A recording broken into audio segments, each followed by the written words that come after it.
Hello? Hello, everybody! Welcome back to Bimbo Cat Food. If it's your first time here, double welcome to you, and also, I love you, but not as much as I love my girlfriend. How are we doing today? How's it going? It is Monday. I know what day it is. Hello. Are y'all ready? Some more Ace of Eternity. Hello. Hold on, I have to get my friends in here. Hello, friends? Hello? Hello, friends. Hello? We have friends. I have friends.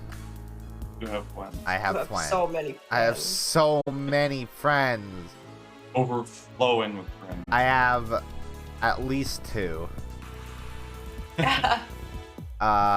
You yourself are also a friend. Never forget that. Oh, I am my own friend. Yeah. Okay, I have 3 friends.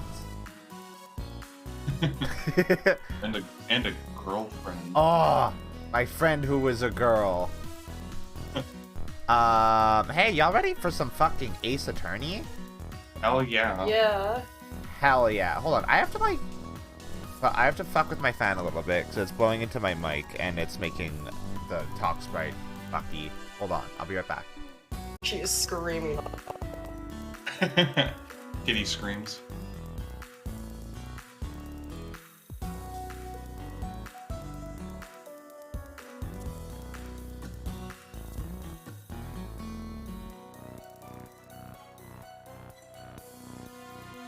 Give me one.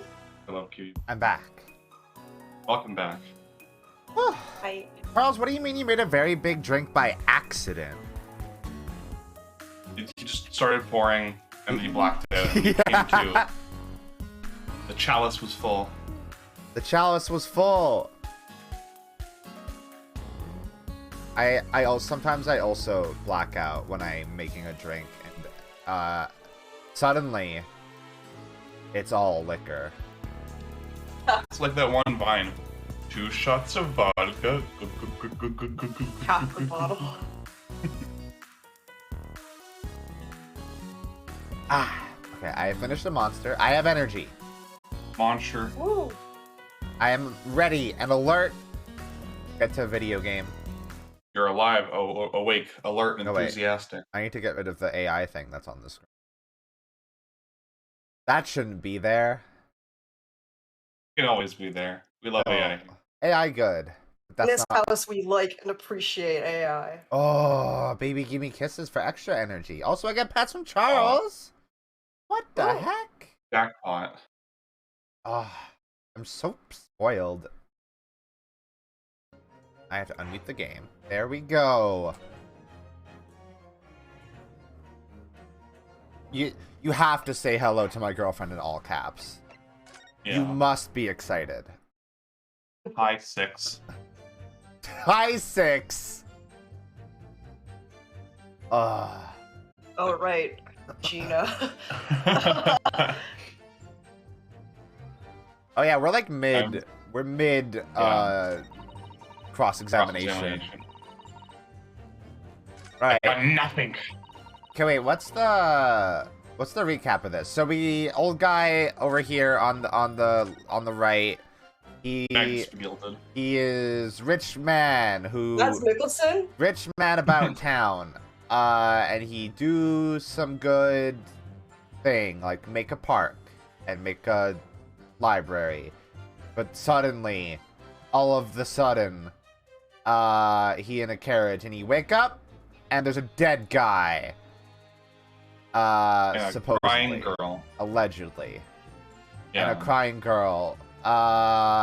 And nobody will defend him because we are up against the racist vampire who kills every single defense attorney that he beats. It's not proven. That's just the rumor that they always die. He eats their soul. He eats them. He crushes their skull and yeah. Oh, and it up. to be accurate, it's not the defense attorney. It's the defendant. Every defendant he's prosecuted has died under mysterious circumstances. I mean No, the defense attorney. Wait, what? You- What? What do you mean they've died under Yeah. mysterious circumstances? The defendants would die because they are executed. No, like, even if he doesn't win the case, they still die. What? So that's why people think he's cursed.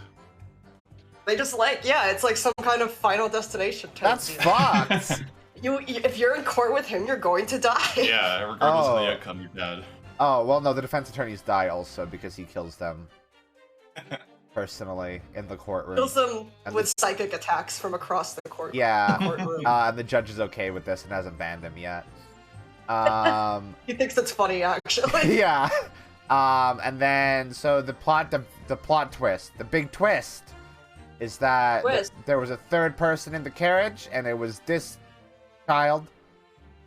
And apparently, rich man McIrish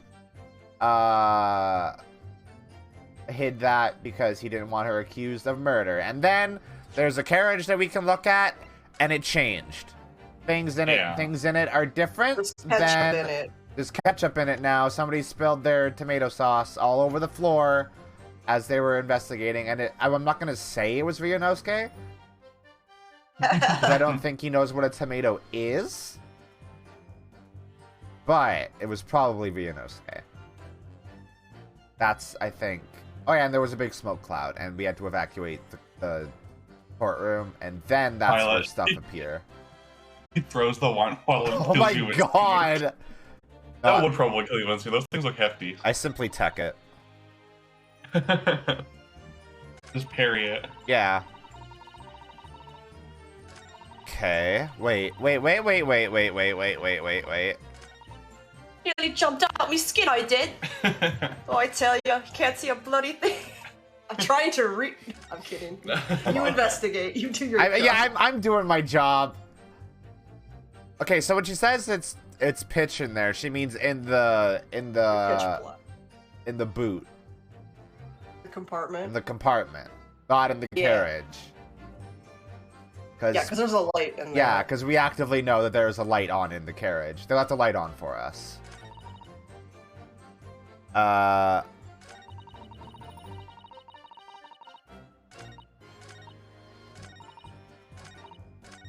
Let's go. Let's just press everything then. Let's get new info. Boy. So, you were already in the omnibus before it even set off on its run? Well, yeah, I mean, what's the point of spending a joey to make a few bob, eh? That's a rum idea, ain't it?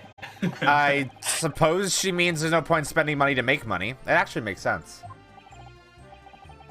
Counsel, may I remind you that this girl is a petty thief. Kindly refrain from entertaining her tenants. Well, that does clear up all little mystery of affairs and all. Poor paying passengers of 5 pence apiece, making the 20 to which the cabman testified. In one little scapegrace riding for free. Scapegrace? The fuck does that mean? Feminine version of scapegoat? The red Concoba driver always goes for some grub before his last run, see? So that's when I slip into the carriage and get myself in under the seat. Nice and easy, right? But your hiding place is a storage compartment. Full of equipment for the coach, you know?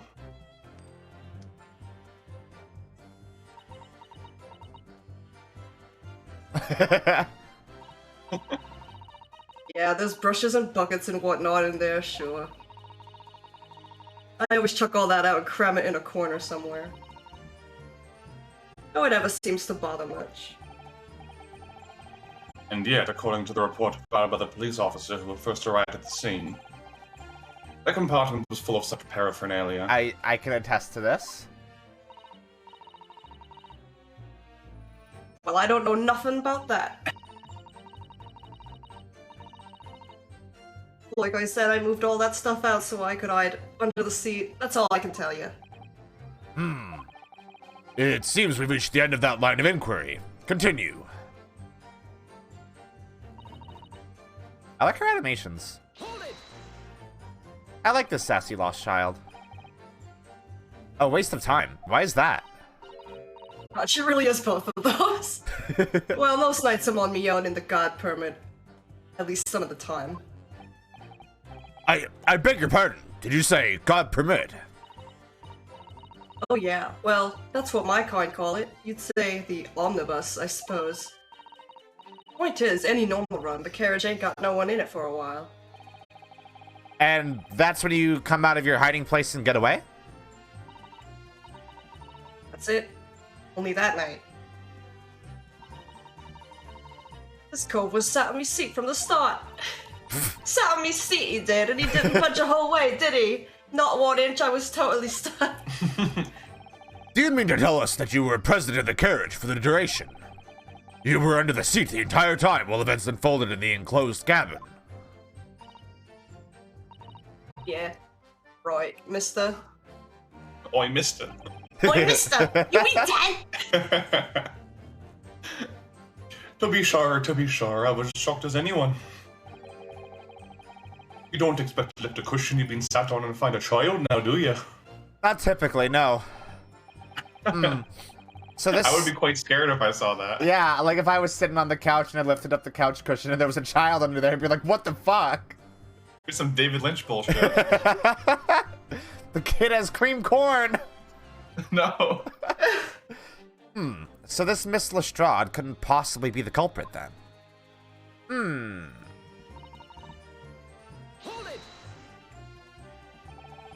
So you couldn't see out into the cabin at all? Not a jot. Most days I push up the cushion with me head and look out the crack. Uh-huh. Ah, yes, the crack. Crack. Then I can have a butcher's at it with who I'm gonna fiddle. I can't do this, like, so smooth. I'm like, what are these words she's using? I can have a butcher's at who I'm gonna fiddle. You're gonna do what? I thought you were a pickpocket, not a butcher. I mean, I can have a look. The seat I get under ain't as plush as the other one, see? So, the reason why her dialogue is so weird is because she uses a lot of Cockney rhyming Yeah, slang. I figured that was it. The most nonsensical slang I've ever heard. Like, Didn't we go over this with Blackwell in Yeah. Yeah, so like when she says have a butcher's, it's short for butcher's hook, which rhymes with look. So I don't know why you add like 4 extra syllables to say the same thing, but you do. It's the slang, I guess. It just slang, evolves. yeah. Another one I know is if someone says, "Ooh, I'm in Barney Rubble, mate," that means they're in trouble. It's like, why don't you just say trouble, fucker? I'm in Barney Rubble. You're in what? Like, all you've done is rendered your dialogue incomprehensible for anyone who isn't also part of your little linguistic club. We have got to the God permit, yeah. What? Yeah, wait, what? Yeah, what is with God permit? Some kind of carriage or omnibus or something. I don't Yeah, know. she said, Yeah, you'd say omnibus. yeah, or well, omnibus. most nights I'm on me own in the God permit. At least some of the time. In the God permit. Right, the God permit. We've all seen it. Yeah. I don't know the etymology of that one. That one's wild. So most of the time, the passengers plant themselves opposite. Basically a Victorian meme? What? What? God permit. For the reason that night, this here Irishman spent the whole journey right over me head. And for that reason, you weren't able to push the cushion up to peek out. I see. No cushion on that cushion. Nope. Truth is, Flat as a board. I ain't too happy in small dark places. Feels too much like being thrown in the clink. Oh, coaches and omnibuses were really prone to delay, so God permit the coach gets there. Oh, that's fucked up. I kind of get that. But it's the only place to hide in them carriages, so it's Upson's choice. And there's another thing where you have to look up. What did she say? But Obson's it's the only choice? it's the only place to hide in them carriages, so it's Obson's choice. Okay. I like Who is the Upson thing. and what So- did he choose? I think it's Hobson. Yeah. Okay, so yeah, I looked it Yeah. up. It's Hobson's choice is a free choice in which only one thing is actually offered. Who's Hobson? The term is used to describe an illusion that multiple choices are available. It's named after Thomas Hobson, a livery stable owner in Cambridge, England, who offer customers the choice of either taking the horse in his stall nearest to the door or taking none at all. The answer is you can't take any goddamn horses. Get out of my house. Okay. We can't get too stuck in the weeds on this Cockney slang, but like... But it's fun. It is fun. I'm learning so much. Now I can talk to the British and understand them. Why would you do that, though? So I can feed them birdseed from my hand. Why doesn't she just stick to picking people's pockets in the open, then? I'd say there's some reason that she's not letting on, judging from her demeanor. So anyways, I was a bit scared, but I just had to stick it out and under there. Nothing else for it. What do you mean horse divorce? That's French. That is French.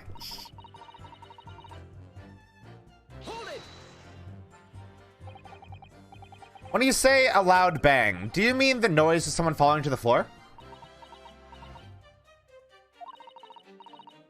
Could be, I suppose. I don't remember so well. Looks very concerned. Just trying to think. Point is, it made me jump. And you let out a scream involuntarily? That's right. And then I felt the cushion over my head get lighter all of a sudden. Presumably when the defendant got up in order to help the victim, yes. Or not. Great point, man. Great. No, you. It could equally have been the moment the accused stood in order to stab his victim, but it not. No, because why would he have fallen at that point? Well, girl, did you see what happened at that crucial moment? Yeah, I saw it. I saw it. I saw it. Pushed up the cushion and had a quick butcher's while I had the chance, didn't I? The Irishman was sitting up the bloke what had fallen on the floor on the seat opposite. That matches Mr. McGilden's account, of course. But then the fella suddenly turns around and looks right at me. He sunk back down again, but it was too late by then. I should have never ever risked looking.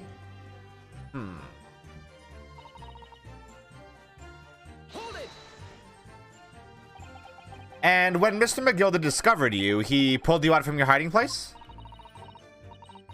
Scared stiff I was. He dragged me out and sat me down on the seat and all. Next to the victim, Mr. Mason? Yeah, the bloke had a knife in his guts. Still bleeding. The carriage lurched a bit and he kept falling onto me. Oh no! Awful. Both me hands got covered in blood. It made me feel sick as a dog. Oh, both her hands covered in blood. That must be what the rooftop passenger saw. After that, I believe you talked with Mr. McGilden for a while. Is that correct? He asked me some stuff. Wanted to know me name and what I was up to and that. Then I heard something from up above. Someone screamed. Yes, Mr. First on the roof deck, one would presume. Well, I didn't want no one seeing me face, so I didn't look up. Then the horses were drawn up smartish, and this here Irishman says to me, he says, Get back under the seat. I'll tell you what I'll tell you that you can get away later. She gives him the coolest voice. All 6 members of the jury have decided the defendant was innocent. For one brief shiny moment. Oh, Yes. Oh, sorry. that was my line. Which stayed on her. Oh, that shows Ryunosuke. I don't know what I expected. I'm sorry. It's clear that they are still very unsure. We could just find some conclusive piece of evidence among this new testimony. I'm sure we would clinch the verdict we want. Yes, I think you're right. And I have this niggling feeling something's bothering me, but I just can't quite put my finger on it.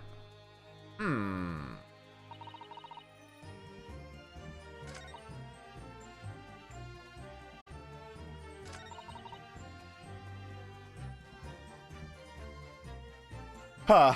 Okay, I'm gonna need to look at some stuff real quick. Yeah, go ahead. Let's do a little investigation.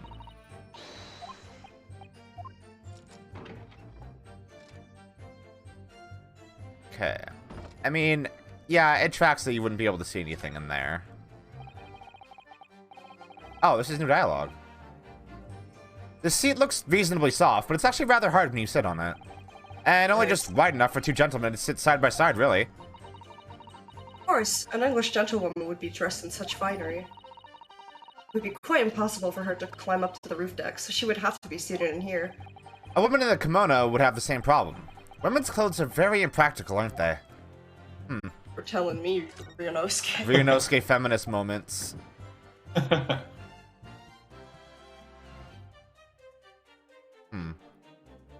Yeah, I don't think there's much to see there. You investigate, like, the inside of the cubby? Yeah, it's very normal. Yeah. Okay. He just understands that something's not quite right with it. Can I look at this yet? Nope. Nope. What is it that Ryunosuke has a problem with? What's his feeling? What's his weird feeling? Feels it. I'm still looking at this.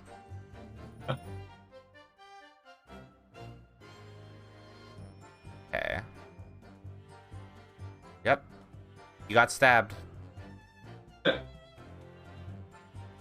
Zooms in the knife. I think, maybe, and was stabbed. I think With a so. knife. Hey, look at this. Stabbed once the abdomen with a knife while journeying on an omnibus. Died due to internal hemorrhaging resulting from the trauma. Okay. Yeah.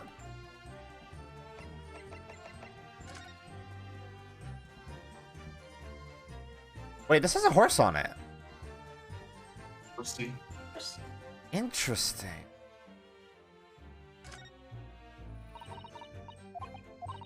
Like something a driver would have. It was Beppo! Bastard! Beppo did the murder! It was always Beppo. I'll chase you to the ends of the earth, Beppo! Rat bastard. I love hating Beppo. It's just so fun. Fuck that guy. Wait, why can't I switch to profiles? Fuck? Yes. This is similar to the previous Ace Attorney LPs where I have not played the game, but Mina and Alcasti have. They are expert. Can you, maybe, okay, you got some new information, maybe press some earlier stuff again? Maybe press this one, actually. Hold it!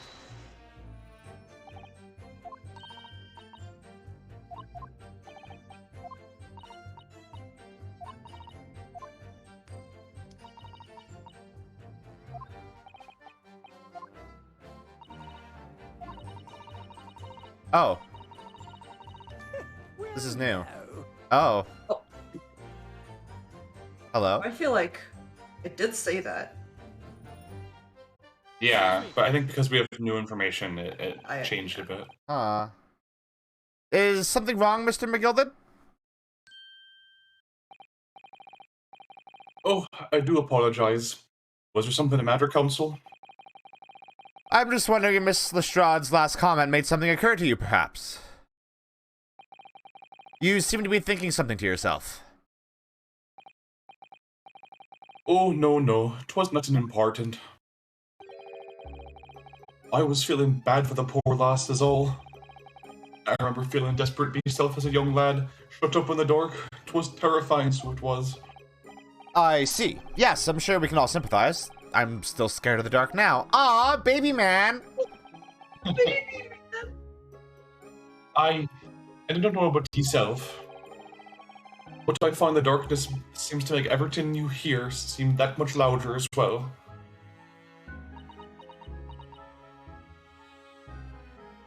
Huh. Yeah. I suppose it does, baby. Miss Lestrade, did you hear something that night? Anything? An unusual noise, perhaps?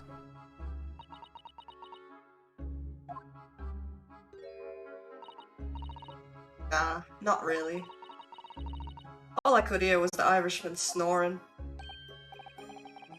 But japers, there's no need to tell the whole world of me foibles, you little scamp.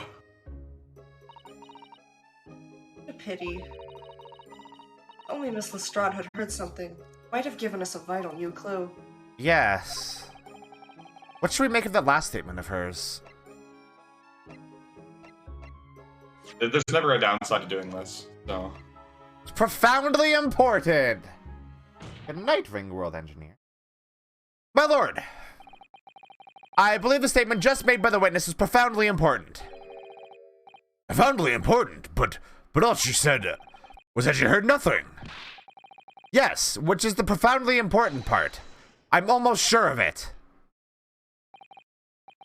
I'm almost sure that I don't understand the inner workings of your Eastern Mind Council. Nevertheless, Miss Gina Lestrade, you will supplement your formal testimony by repeating that last statement, please. What? Supplement? What are you on about? Don't give me all your fancy talk. I know what you're trying to do. Well, it won't work on me. Good old Gina. That's right, insult the judge. Always a good move. So grumpy. So Grumby. I was straining me ears. Oh, I should have. She was listening to the snore. So you were straining to hear what was happening the entire time? Since the moment you hid yourself? Not exactly, no. Sorry? Well, there was no one in the cabin to start with. I could just push the cushion up and have a butcher's to see what was what. But then, when I saw this swell getting on, I got my head down so he didn't notice me. And Mr. McGilded sat on the seat under which you were hiding, correct? Yeah, would you Adam and Eve it, eh? We got a mug. I understand. I said we got mug. I understand the etymology of that one because Eve rhymes with believe. Yeah, but it's like 4 extra syllables. It is extra syllables. It's just extra in general. So then all I could do was listen. I was waiting to jump out of there as soon as I heard him leave. See? But Woody, not likely. Even though we stopped here and there, I never heard the door open. So I just had to stay put and listen to... I'm driving his... God. So I just had to stay put and listen to him driving his pigs to market, snoring like an old dog you were.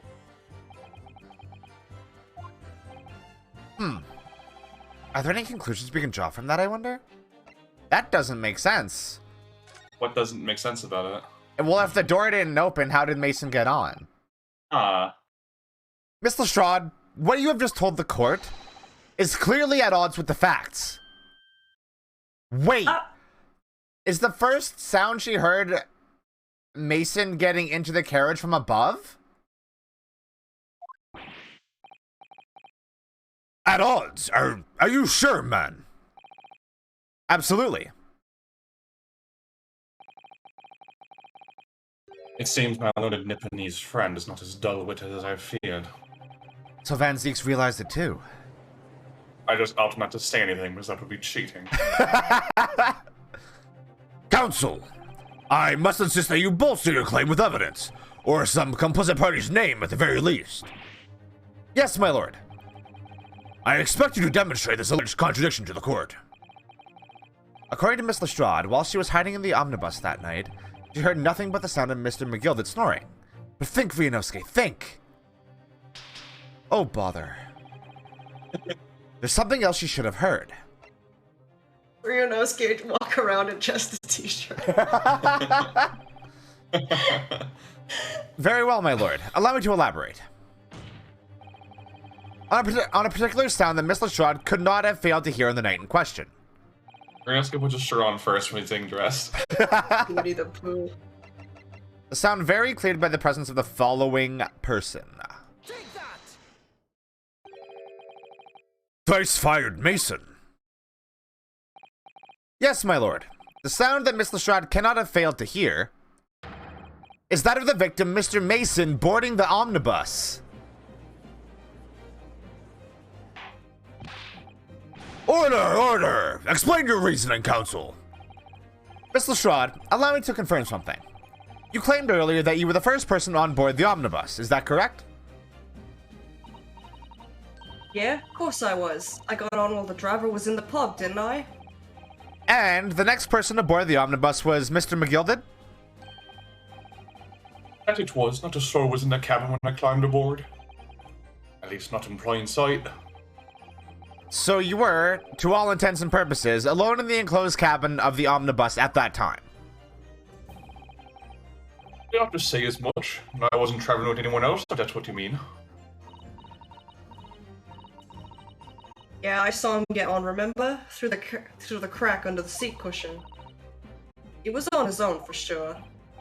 And from what we've heard, the carriage made a number of stops after that on its onward journey. During which time, did you not hear the door opening and closing at all? Nah, I never heard it. That's exactly what I was listening for, weren't it? Waiting for this swell to leave.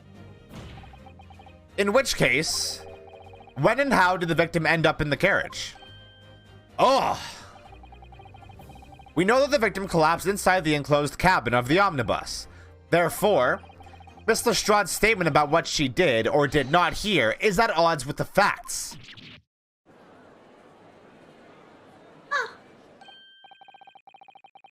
Yes. This petty thief's statement was clearly flawed. Lord Van Zeeks. He's going through it.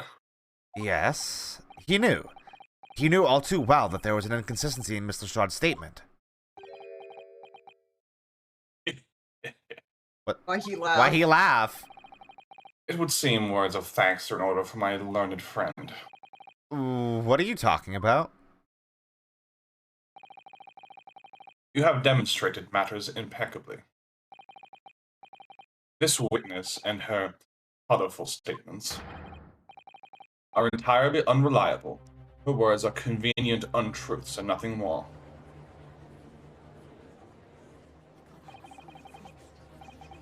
Oh.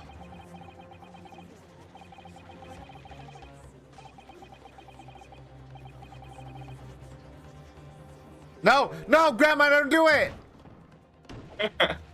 What does that even mean? What do you think that even means? How does that make him guilty? Ugh, she didn't even say anything. I didn't want to judge the dear little mite just because she has some rather naughty ways. But I must say, I can't abide liars. And neither can I. Mr. Foreman! I didn't want to judge the girl just because she has some less than salubrious ways. But I must say, I cannot abide liars.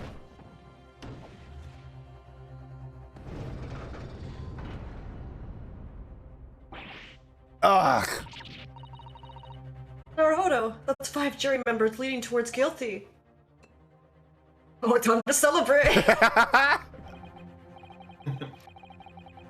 Well, your consideration for others is refreshing, my friend. For the considerable troubles you have spared me. Gulp, gulp, gulp, gulp. That just poured into his chin. It's all over his cravat. It's a napkin, he's very resolved. Yes, very refreshing. Ugh! Take damage now. Yeah. What are you playing at?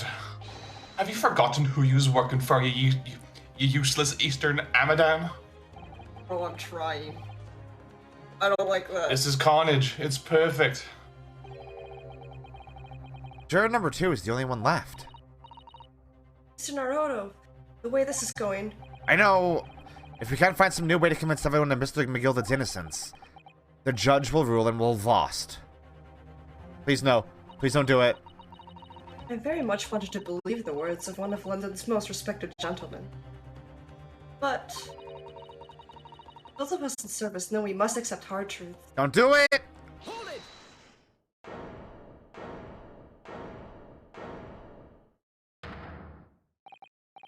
Yes, the witness's last statement seems to have revealed a critical inconsistency in her story. However,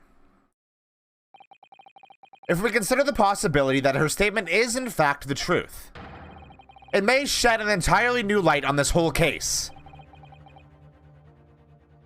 What are you saying? Uh, Alan, sir? I'm sorry, sir? Whatever do you mean? Counsel, I will not tolerate you attempting to prorogue my adjudication. Explain yourself at once. When the accused boarded the omnibus on the night in question, the victim was nowhere to be seen. Subsequently, the carriage door was not heard opening a single time, as testified by the witness in the stand. And yet the victim's body was found inside the carriage. If this petty thief's words are to be believed, how do you explain the victim's miraculous appearance inside the cabin of the omnibus? I don't know. There's only one way to explain how the victim came to be inside the carriage.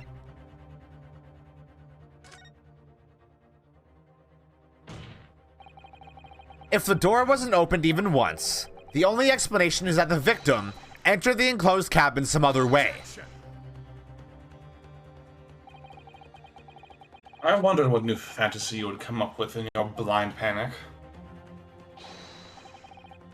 But behold, the omnibus is here for all to see. Only one side of the enclosed cabin is furnished with a door, the other only has windows. Fixed windows which cannot possibly open. In short, there is no entrance to the cabin other than the door. But there could be. There's one possibility you haven't considered. Oh, really? Yes, one other way inside that isn't the door. Another opening, the use of which allowed the victim to appear inside the enclosed cabin. Get wrecked, idiots. All right, counsel.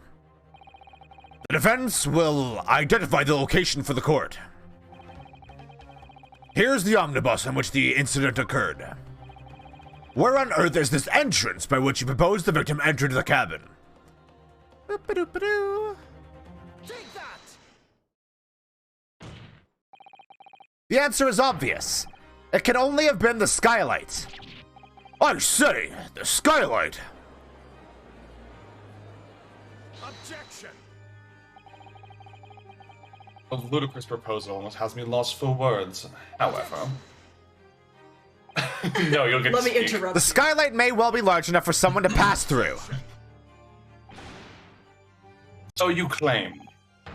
But do you have a shred of evidence to support your addle-brained theory? I could fit through it. Both Mr. McGilden and Miss Lestrade said the same in their testimonies. They each claimed to have heard a loud thud, such as the noise made by someone falling to the floor. Yes, which has already been explained. As the sound of the victim falling from his seat having been assaulted with a dagger. Yes, it has, but would a man slipping from the seat onto the floor really have made such a loud noise as the witnesses describe? A noise loud enough to cause Miss Lestrade to let out an involuntary cry, in fact. Good gracious! Perhaps, in fact, that was the moment that the victim made his entrance into the cabin. No, let me rephrase that. The victim didn't enter the cabin as such. He fell into it. Objection! You're now suggesting that the victim fell from the skylight into the cabin.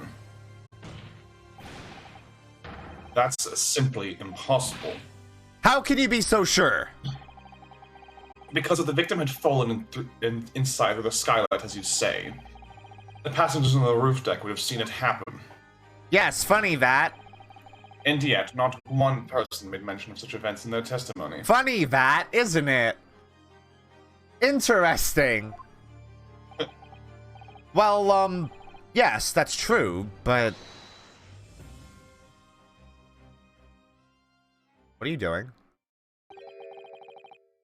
Might the humble fella make a wee comment here? Mr. McGilded?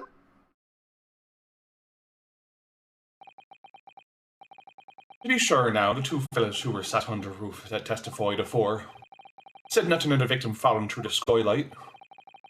What it seems to me, my lord, that 'tis not so much a case of them not saying it, but... Aye. 'Tis a case of them being unable to say. What? I think perhaps the two fellas do be having something of a compelling reason not to be mentioning what happened. They were too busy making out. Would you not agree, fine ladies and gentlemen of the jury? My goodness, surely not. Those two chaps in the roof. I mean, the ones who stuck that knife in the man were... Ah! That was great. Oh, hello, you're back. Just what exactly are you insinuating here, you blitherer? Whoa! What is he doing? You rotter, he said. You rotter. What are you insinuating? He's riding an invisible horse. Why? He's so mad. Because he's angry. This is a flaming outrage. I have a good mind to give you a blinker in a minute. He'll give you a shiner in a minute, he said. So will I. Mr. Fairplay. You're effectively accusing me, a city gentleman and a well-respected banker. And me, a very angry hatter. You can't even make a hat. Look at your hat, idiot. Just that someone like me could have stabbed that man in the guts. It's a disgrace. It's scandalous. It's... He's nibbling. I protest in the strongest possible terms. That's right. I protest too about you, you rotten scoundrel. Okay. Oh, I wanted to see him do it from behind. That did not sound good. He's breaking it down Holy. Six Sexy style. Oh, shit. Go away from the You know, if you play the song Me, Me, Me under the scene, his dancing perfectly syncs up Shut with it. It was up. hilarious. Order! Order! Order! This is not the time, witnesses! I will not permit this wanton invasion of the stand. Return to the anteroom at once. But this is beyond reason, my lord. It's outrageous. It's very hurtful, you know. My feelings are so hurt. My lord, if I may comment. Go ahead, Lord Van Zeeks. It was the defense that incited this outburst from the witnesses. My learned friend has seen it fit to abandon all protocol and accuse the witness without proof. Accuse? I never intended to. It seems, young Nepenthes, that your command of the English tongue is wanting. You proposed to this court that the victim fell through the skylight from the roof deck of the omnibus. That hypothesis cannot possibly stand without the rooftop passengers being aware of the events. You have branded these gentlemen liars. You have intimated their criminal guilt. In our British courts of law, that is what's termed a baseless accusation. I know I was rash to put this idea forward without any actual evidence, but you can't just dismiss it without a second thought.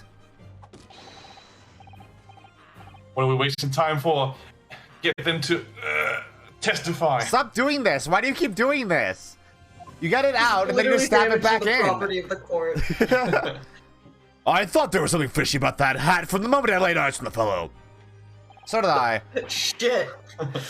We have to see this matter through now, one way or another. There's filth and rubbish in our midst. We must dispose of it at once. Oh, voice acting. What's happening, Mr. Naruhodo? The spectators in the public gallery they're in a complete frenzy. Mr. Fairplay and Mr. First. My lord. Where am I? We forgot. You will take the stand again and make another formal testimony in reference to the indictment brought by the defense. Yes, my lord. I didn't come here for this.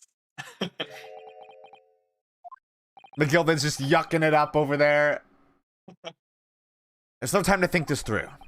All I can do is pushing forward. Guys.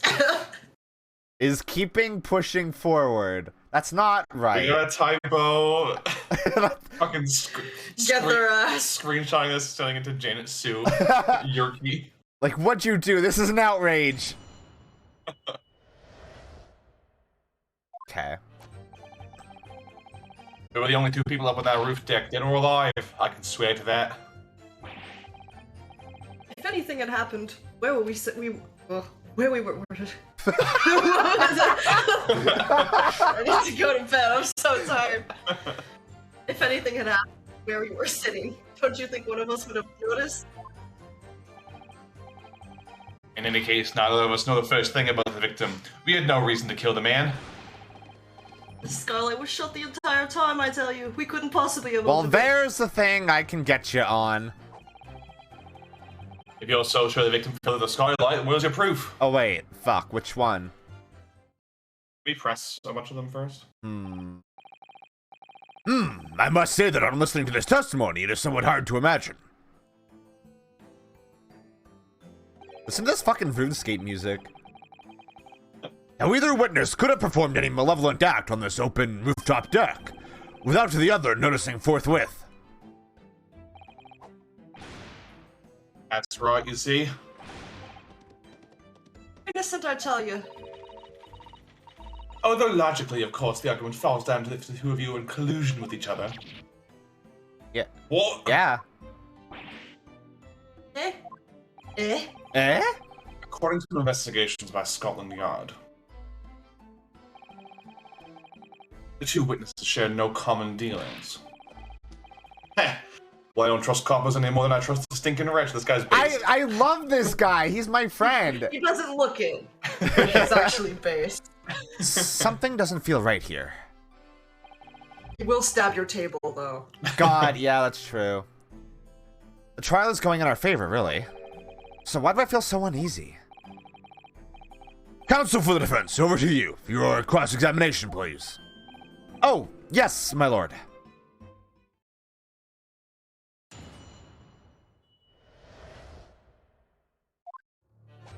Okay, so, I mean, okay. I do know, like, him saying that they couldn't have possibly opened it is obviously not right, right? Yeah. Let me try pressing this first. This is something. Oh, yeah, their that's motive is a big part of it, motive right? is important, yeah. Oops. Oops. I need to stop pushing buttons. Fuck. Oh, I can just hit left and it automatically skips the dialogue, right? Yeah. Okay. We just wanted to see him ride the invisible horse. So, you had never met Mr. Thrice-Fired Mason before? Oh, lummy, no, not once, never. Never met the man before, he said. Never.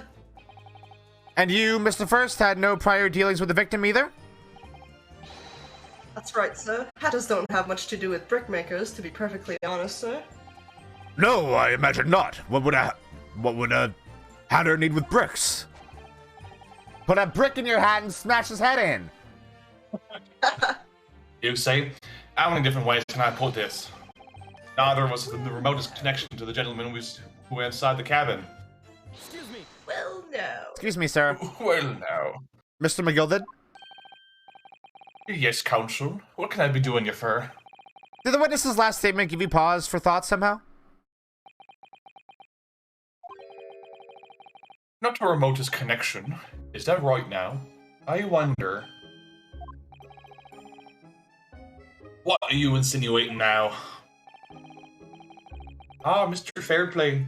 Has been too long, it has. Eh. If I'm not very much mistaken, I believe it is fast approaching, 'tis it not? Your repayment date. I beg your pardon.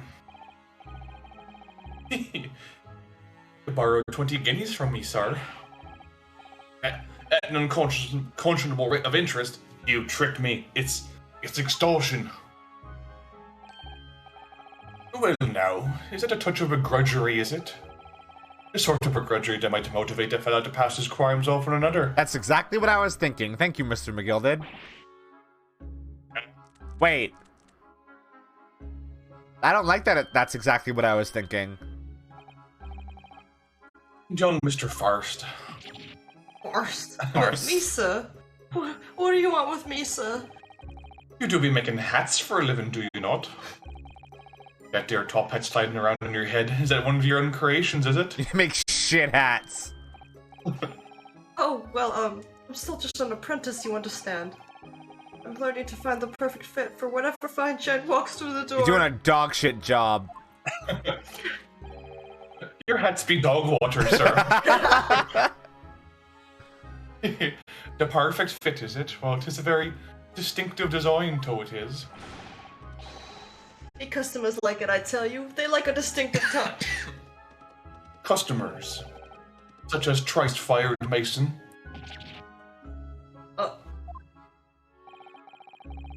There was a photographic print of the victim submitted as evidence of fire, my lord. This you mean? I can't help but thinking the poor fellow's hat looks distinctly familiar, wouldn't you say? Oh.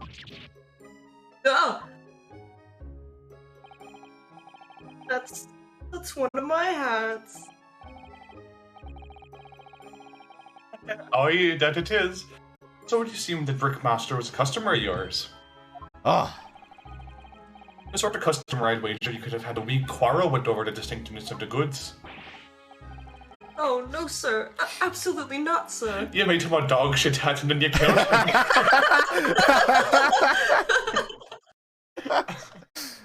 Well, there's really nothing more to add. I'm sorry, I'm having too much fun with the accent. It's really good. That's hilarious. It wouldn't be right to say the two fellas here had the remotest connection to the victim, you see. I actually have an Irish friend, and I'm basing this accent entirely on the way that he pronounces Oh my things. god.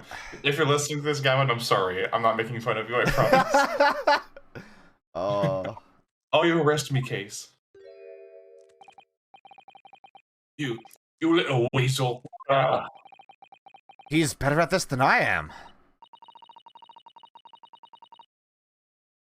Oh, that's you. Oh, gosh, Mr. McGilded has certainly been thorough in his research, hasn't he?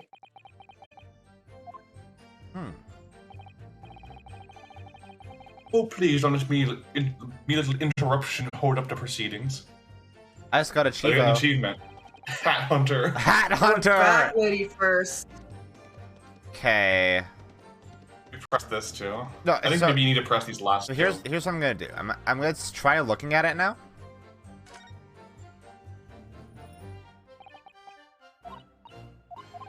Okay, maybe you need to press these Yeah, last two, maybe. and then it'll let you or something like Yeah. that. Hold it! Are you quite certain about that? That the skylight was shut the entire time? I'm going to lose my block with you in a minute. He's going to lose his rag with you in a minute. That's what he said. That's not what he said. Oh, rag. Take a look for yourself. Go on. Oh, there we go. Yeah, there we go. That's the one off, yeah. You say it's shut fast now, just like it was out that night. Uh-huh. So it is. Of course, the size of Mr. Mason could likely break right through it. Still in all. What? Looking at the size of the tin, you understand. Now you hold on a minute there, sir. The size of the tin means nothing. Not on its own. Let's consider the bigger picture here, shall we?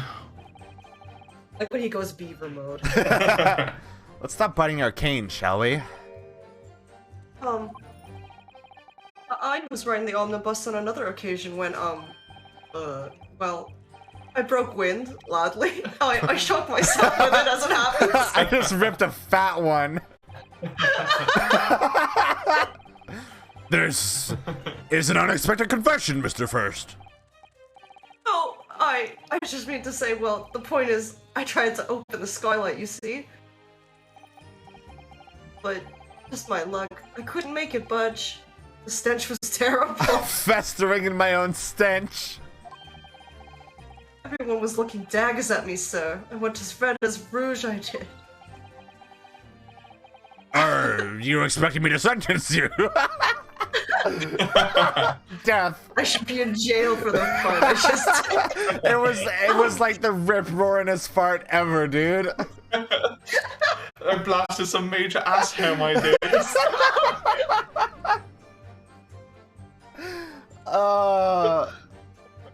My stomach hurts.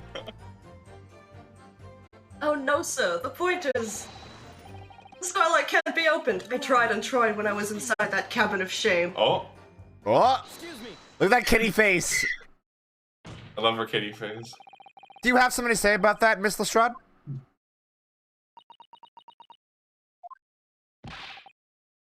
Miss Lestrade.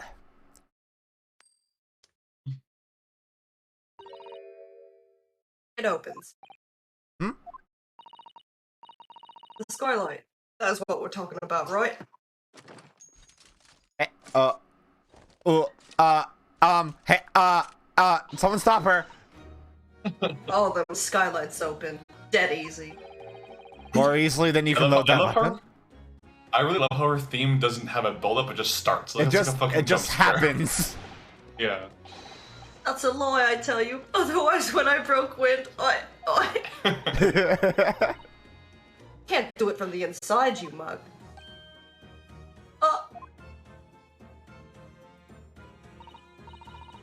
Look, a few weeks ago, I was up on the roof deck on one of them drags. And I had a great haul. I mean, I had purses coming out me ears. Okay. Miss Lestrade, this is not the forum to be eulogizing on the subject of your criminal activities. Well, anyway, I had a bit of a scare. When I lifted the last bloke's purse, he got wise with me. All four of them surrounded me, so I couldn't hop off the bus and leg it. So what I did was, I used the skylight, opened the catch, and jumped right through. What?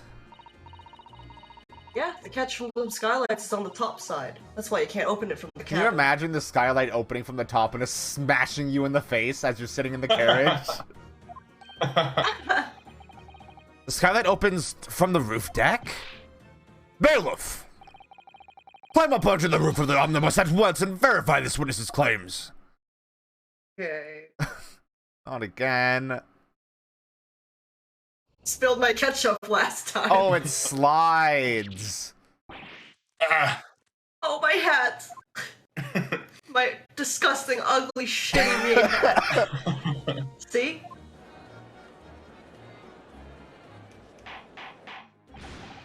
Order, order, order! So, it appears that the street girl's statement is quite true. I don't believe it. The skylight opens. And from the roof deck. Naruto. This could be the clue we've been looking for. Well, counsel for the defense, please continue with your cross-examination. Yes, my lord. So, the skylight opens. Perhaps I should investigate for myself. Oh, fuck. Oh, no. I wonder if these two men were really involved in some way. I couldn't say. I mean, I don't really know anything about them, do I? Although, by the same token, I don't really know anything about Mr. McGill either. It's so hard to know what to believe here.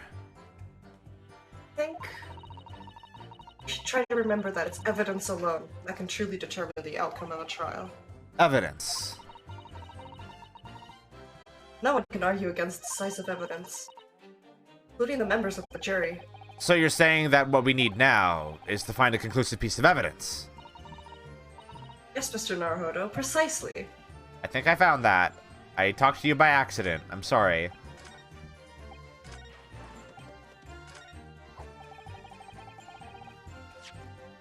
Hello. I should actually look at it first, though. Yeah. So it is viable evidence. So the skylight was fastened shut before. But now the catch has been undone, so we should be able to open it. Easy. Okay. Do you go into the inside now? Oh. Is it still open? Oh, it might not be open now. Fuck. Can you even look up while you're I inside? think you can, yeah. Ah. Oh, it's open. Oh, Oh, hello. What do you mean you can't find anything out of place? Yes, it does open very wide, doesn't it? Wide enough to kick someone like you through, certainly, Mr. Naruhodo. Why someone like me? You are a little baby man. What is it? Look! Just here! Look at this! That's without question. It's blood. Why would there be a bloodstain there? Surely. Can't be unrelated to the case, can it?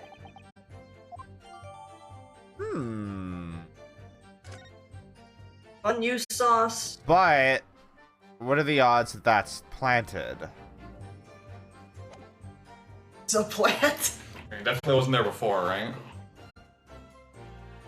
I mean, Few things are different. the blood there could have been there before, because they could have, and then they closed the window, so you wouldn't be able to see the blood, right? Yeah, that's true. Objection.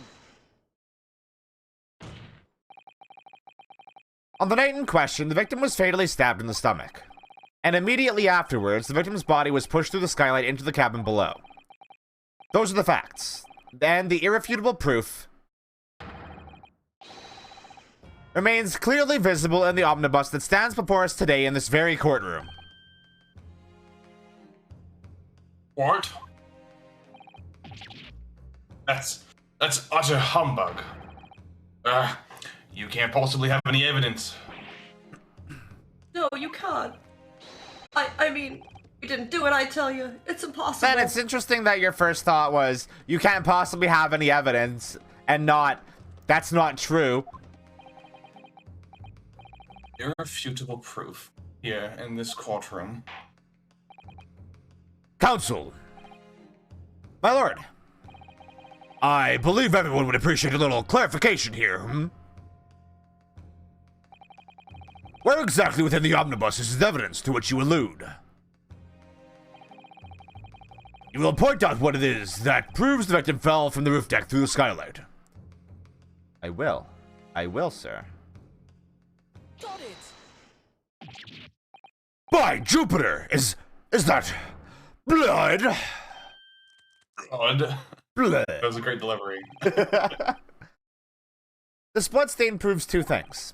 Firstly, when the incident occurred, the skylight of the omnibus was open. What? And secondly, the victim was already bleeding when he fell through the opening. Bye. And so it follows that Mr. McGilded, who was inside the enclosed cabin himself at the time, cannot possibly be guilty of this crime. No. No. Order! Order! Order!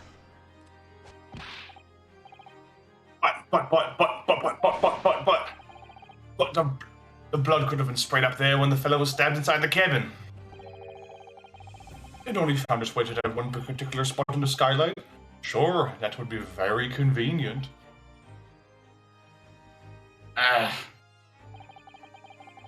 Let's keep in mind that the skylight catch can only be unfastened from the roof deck. I myself wouldn't have been able to open it now, would I? But. There's no way to know for certain, is there? If the chant really fell through the skylight, I mean. Why don't you have a good look on the floor of the cabin between the two seats, Mr. First? Yeah, about that. It's all too plain if you see. There's the aftermath that shows the poor fellow dropped from a fair height right there, so it is.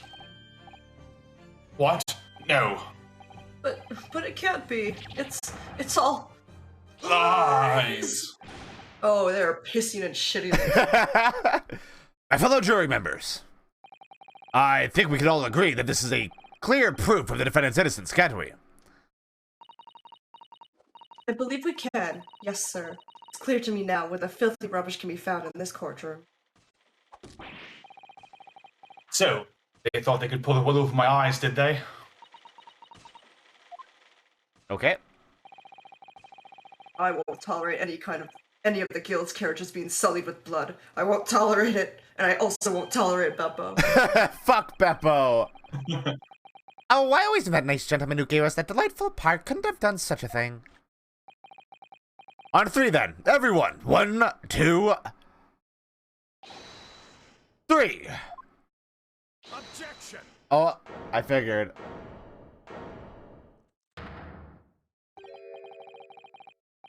A chilling performance, Mr. McGilded. Oh, and what would you be referring to there now, Lord Van Zeeks? Blood stain on the frame of the skylight. Such evidence is null and void. What? Okay. Why? For an extremely simple reason. That smear of blood never existed. What are you talking about? It's there for all to see, and it's clearly blood. Objection! I personally attended Scotland Yard's investigation of the omnibus. The officers involved went over the carriage with a fine-tooth comb. So I can say with absolute surety, no such smear of blood existed in the carriage. At least not until this trial began. But are you suggesting, Lord Van Zeeks, that this stain of blood was Fabricated, my lord? Yes. While this court has been in session, What?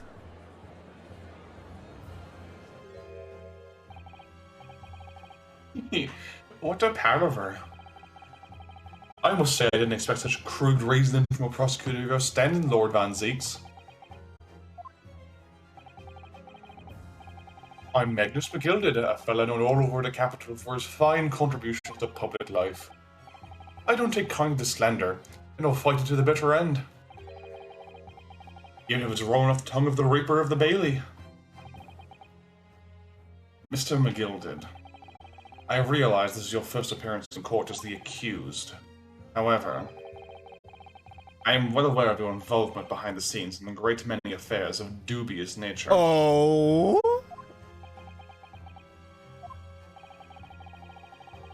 You're very adept when it comes to avoiding getting your own hands dirty.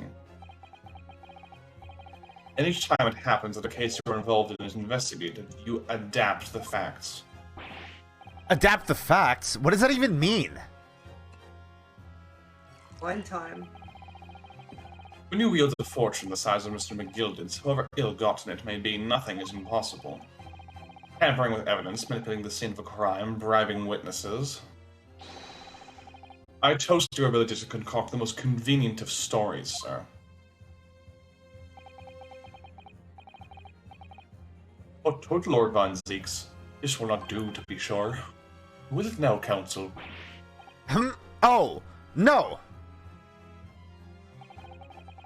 I think it's fair to say this does all sound like a rather far-fetched excuse by a desperate man.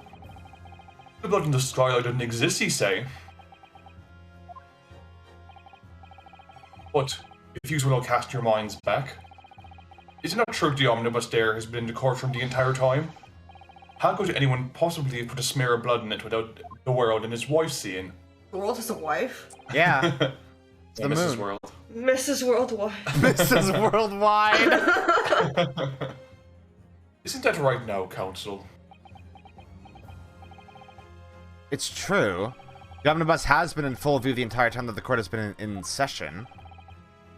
My learned friend. Here's to hearing your opinion on this matter, in your own words. As you wish. Could someone have tampered with the omnibus during this trial? If you're asking me, I think... yeah.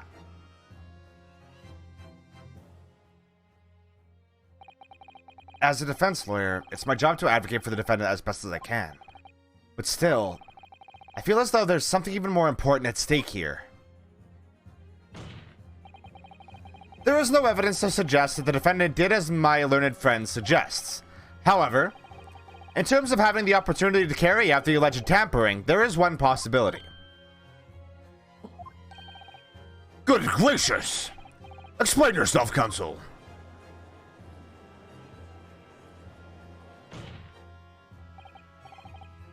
Yes, there is. It seems my learned Nipponese friend has no intention of running from this deceit. Deceit? I'm sure everyone still remembers clearly the recess that we were forced to take. As a result of the smoke grenade fired by the witness currently in the stand, Miss Gina Lestrade.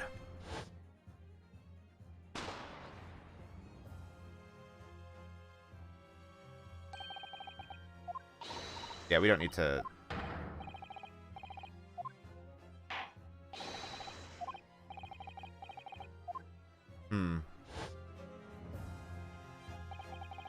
The courtroom was filled with smoke, and everyone was thrown into confusion. All of us were made to leave this chamber. In that brief interval, under the veil of smoke and in all the chaos, it could have been possible to steal inside the omnibus.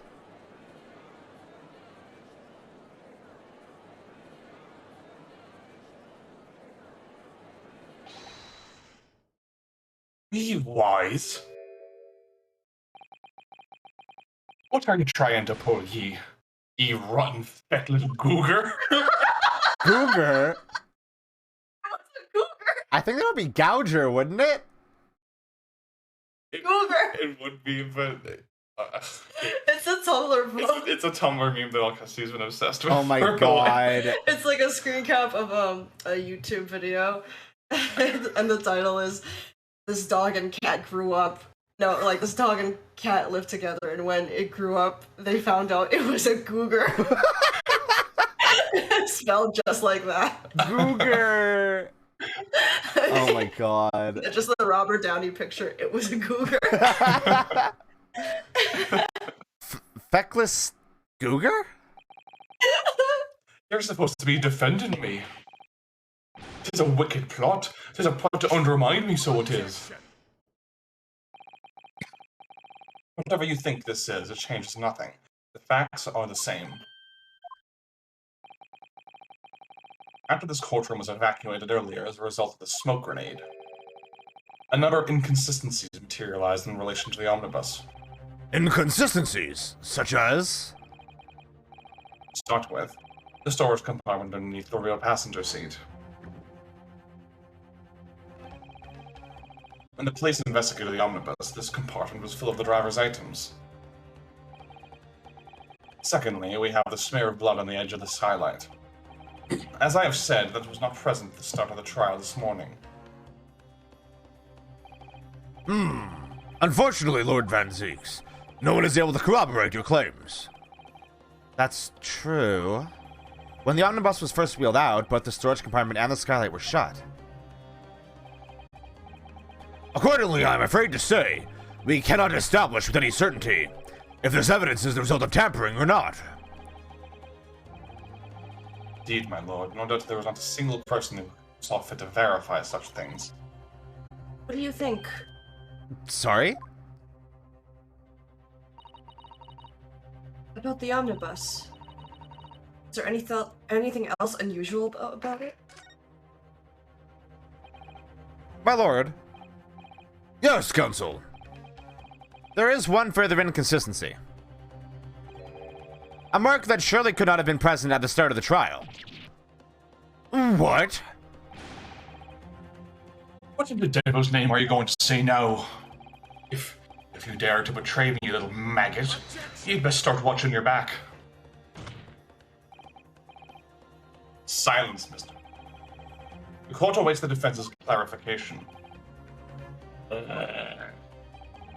This trial keeps swinging one way and then the other. I have no idea what's the truth and what's deception. What am I supposed to believe here? I shall have to ask you to elaborate, counsel. Where exactly is this alleged mark that you claim appeared at some point during the trial? I mean, it's the blood on the floor, right? Yeah. Oh, yeah. I think we've seen this.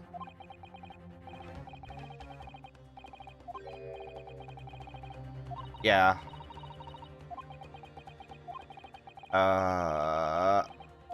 There we go. Got it. If we consider that the victim fell through the skylight onto the floor of the cabin, you would certainly expect to find signs of blood where he landed. But as far as I recall, this blood stain on the cabin floor was not there when the omnibus was first brought into the courtroom. Good lord! Does that a lot. He does. Yes, I do believe you're correct, counsel. Well said. Although, as an advocate for defense, one might say that was a very careless slip of the tongue. Shut up, dude. Yeah, fuck off. I believe that blood stain on the floor is a decisive piece of evidence. But if the question is whether that evidence is genuine or whether it was unlawfully fabricated by someone, I feel compelled to admit that there's at least the possibility that the evidence is fake.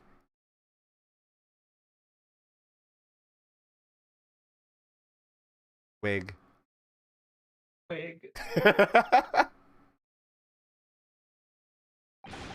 His name is really just Lay. This trial is over. Mr. McGilded? I've done everything I possibly can to cooperate with this court, but it's all over now. But you're the defendant. It's over, I tell ye. Memory, recollection, what people think they saw, 'tis all a nonsense.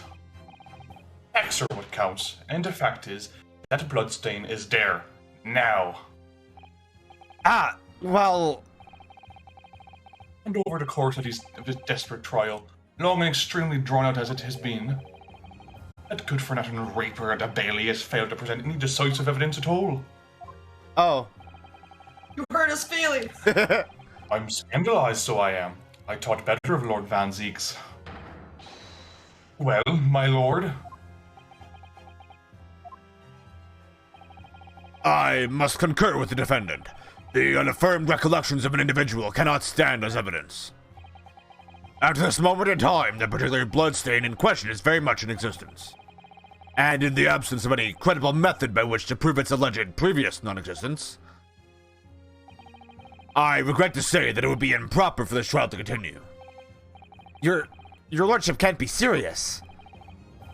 Lord Van Zeeks, what is your position? Prosecution, my lord, has no further witnesses or evidence to present. Very well. In that case, as I believe we have explored every possible avenue in this matter, I shall proceed to my adjudication. As a formality, I am of course obliged to confirm with the defense first. What formality? I stand at the moment, it would seem. Mr. McGilded will be found not guilty, Yes. which could mean we've won. Is that really the right outcome here? Is it really alright for the trial to come to an end now with all these unexplained inconsistencies? Counsel for the defense, your closing statement, please. Was a Googer, Your Honor. It was a Googer. Yes, my lord. The defense believes...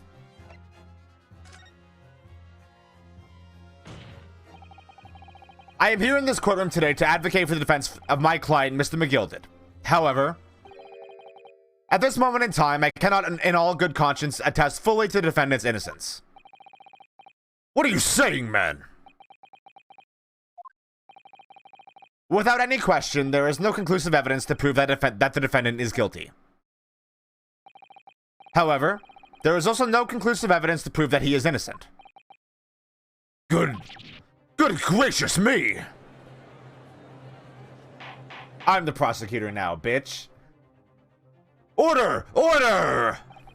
This is unprecedented behavior, counsel. A defense lawyer calling the accused's innocence into question? Are you of sound mind?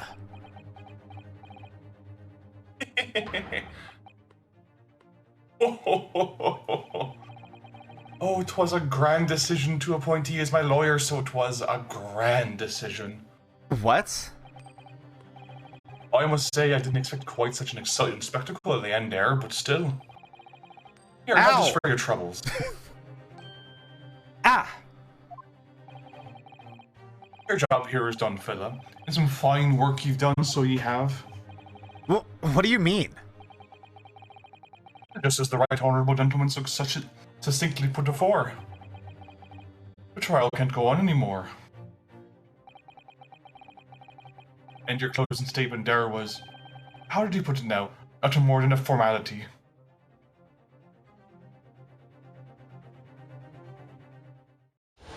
Oh, he is evil. Don't trust the You're- rich. Your very first fucking client. Your very first client. He did a murder. I really don't know what to make of all this. Is the evidence we've seen genuine, or is it fake? His lordship would be fuming. Any unsightly rubbish should be disposed of promptly, as that. Uh-huh. She's ready. The stinking ritual was guilty of something. You, mark my words. I feel terribly ashamed that I ever doubted that lovely man who gave us the lovely park. Now that proceedings have unfolded in this way, I am compelled to declare a premature end to this trial. Furthermore, the court must accept the defendant's plea.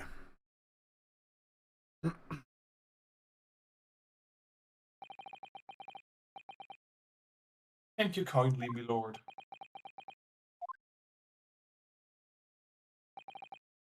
I hereby pronounce the verdict of this court. But we still haven't determined if the blood stain in the omnibus is genuine or not. We don't know if these witnesses are telling the truth or a pack of lies. We have no idea about the truth. Lord Van Zeeks, Lord. the case made by the prosecution was flawed, plain and simple. If indeed the omnibus presented as evidence was tampered with, the prosecution is at fault for allowing such a disgraceful perversion of justice to take place. My sincerest apologies, my lord. Objection. But wait! When we were evacuated from the courtroom, Lord Van Zeeks ordered the evidence to be secured. I'm afraid the prosecution cannot shun responsibility in this matter. That's so unfair. The culpability of the defendant has not, at the present time, been established by this court. Consequently, a jury will not be required to proffer judgment. What?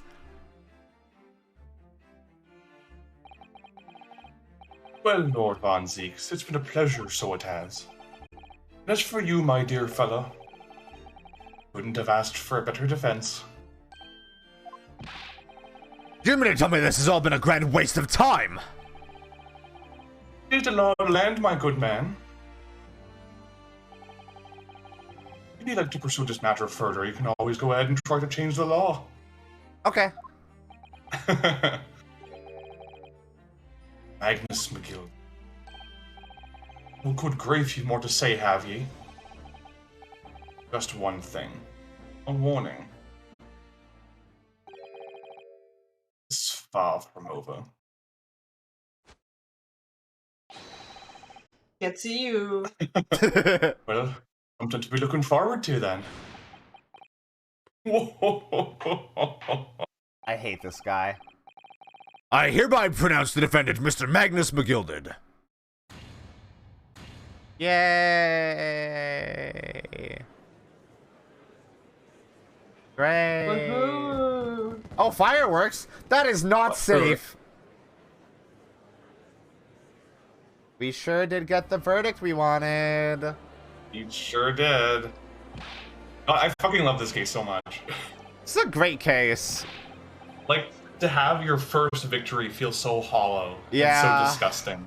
And like the way that you slowly realize, oh shit. Yeah. It's so good. This feels bad. With the courtroom in pandemonium for the second time that day, the judge delivered his verdict. And my first ever trial in Great Britain came to an abrupt end, with the defendant being found not guilty. Ostensibly a victory for us.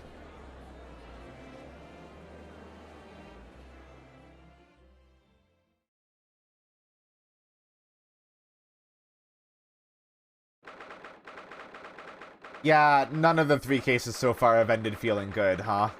Yeah, it's because it's serialized. They withhold the catharsis because they're like, we don't need to give you gratification because the story's not done. Yeah. That certainly was a long trial.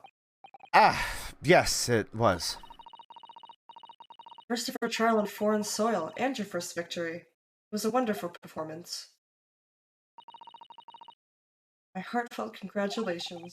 She didn't mean that. And to you, Mrs. Sato, thank you for your assistance. I suppose we should be happy.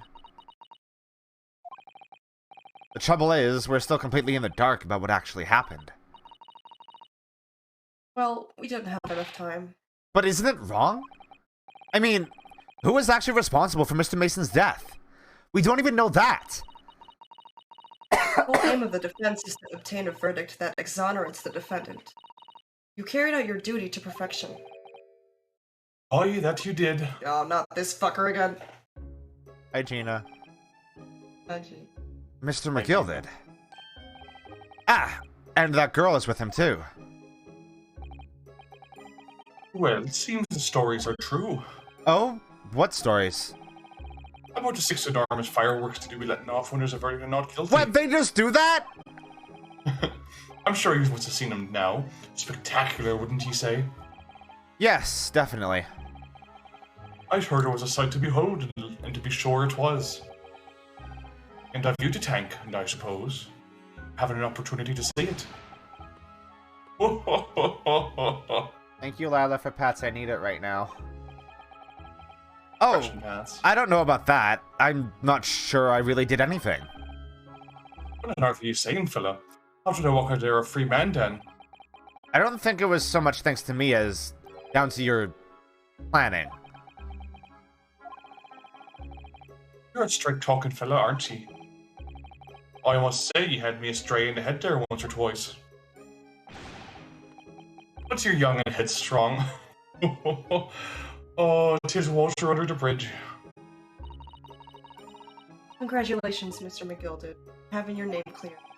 But nothing's resolved. There's only one thing that matters to me. Oh? Oi.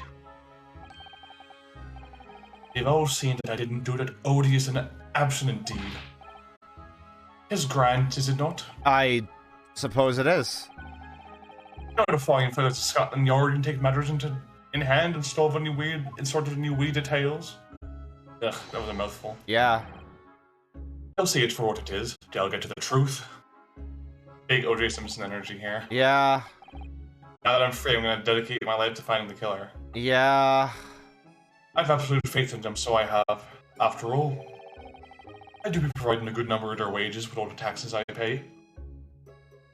Ah. Yeah, Ah. Cool. Cool. great. So the cops are in your pocket, huh? It's not that funny. So then, let's make great beforehand. 1,000 guineas for your troubles, fella. Oh, no, I couldn't possibly accept that much. Ara, be whilst. Or be wist. You're a humble people, are you, from the east? Well, if you insist, Ow! have this, still in all. Deserve a reward. Master Magnus McGilded! Hello? It is ready, sir, if you'd like to follow me into the courtroom. Into the courtroom? What's this, officer? 'Tis sooner than I was led to believe. Hope it's not inconvenient, sir. There were some changes to the schedule. Well, I must be making tracks now. It's time for the inspection. Sorry? What inspection? Oh, they're going to examine the omnibus again, so I'm told. I asked if I could be present for it myself. They're going to... They're going oh, to... sorry. You're going to examine it again? Now? Naturally, I'm under no obligation to take part in any more of this matter now. But as an upstanding member of London society, I do be doing my best to help out where I can. It's a gentleman's duty, so it is. Right. So then, fare thee well. 'Twas an absolute pleasure meeting yous. I hope you have a whale of a time with your studying here in Great Britain. And there he goes. Free man. Oh, what? White woman jump scare. White woman jump scare. Oh, I forgot she was here too.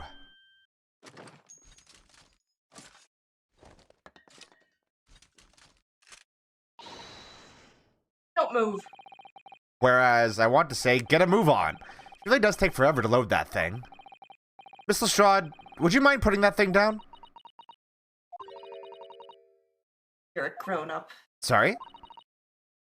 And I ate all grown-ups. She ate them all! She ate them! Who? Hello? Ah! Another one. Another one! Naughty running off like that. You have a big voice. I fucking can't! Is this some kind of picnic? Who's this little girl now? The fucking theme is so happy. It's so good.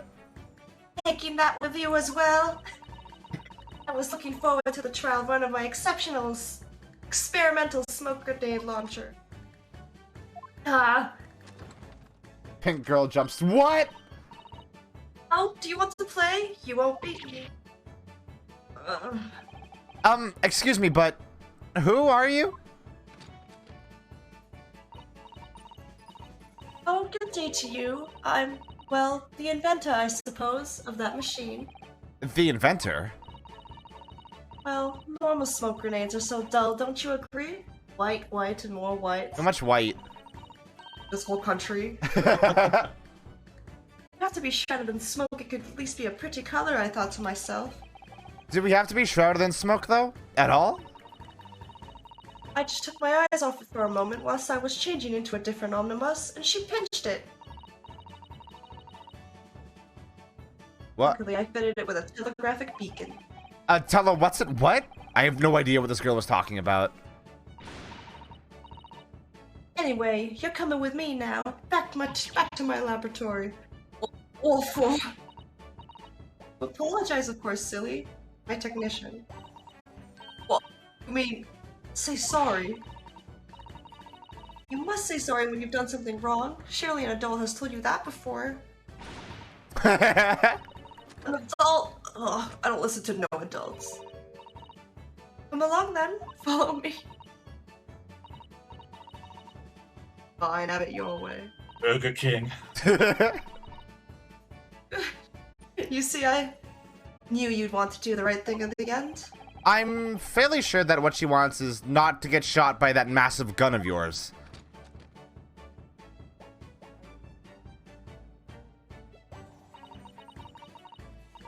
You'll be leaving now then.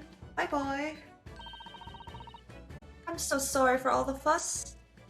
Okay. She was a lively one.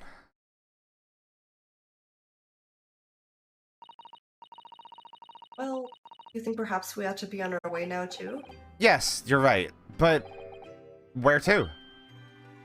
Oh, We haven't had time to find a place to stay. No sooner had we arrived in London than we had to rush here. All our traveling cases are still with the bailiff. I was originally planning to spend today in search of lodging.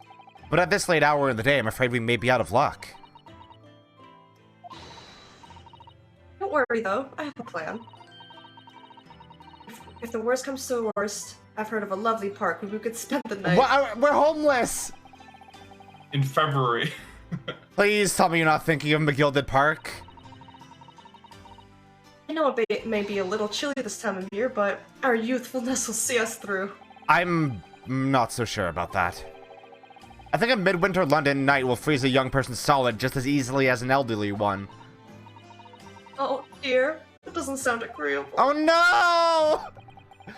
Now I'm starting to regret turning Mr. McGilded down. Yeah, why the fuck did you do that? That 1,000 guineas would have paid for a lovely warm room, or mansion. You're no stay, you idiot. Stupid. And so, the trial to determine my worthiness for the study tour was over by the end of our first day in London. However, as we were soon to learn, there were more trying times ahead. Just as the Reaper of the Bailey had warned. The case was far from over. Ooh. Oh? What's going on? Get the fire brigade! What? Bring water, quick! Of course. How did this happen?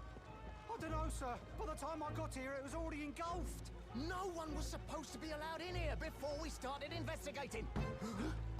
Oh! What? No. Oh, good God.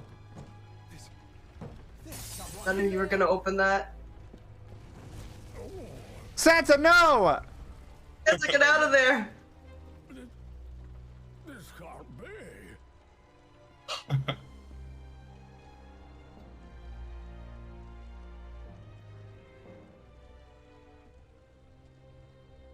Let's see.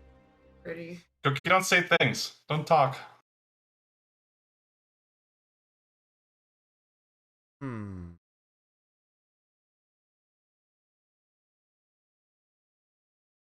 He's so hot, yet so racist. Fix him. Can you? Yeah. Okay, I trust you. I Okay, got it. that is case 3. Done. In the bag. The Adventure of the Clouded Kokoro. Kokoro means heart. Makes my Kokoro go doki doki. Alright, let's take a little break, Yeah. and then we will start case number 4.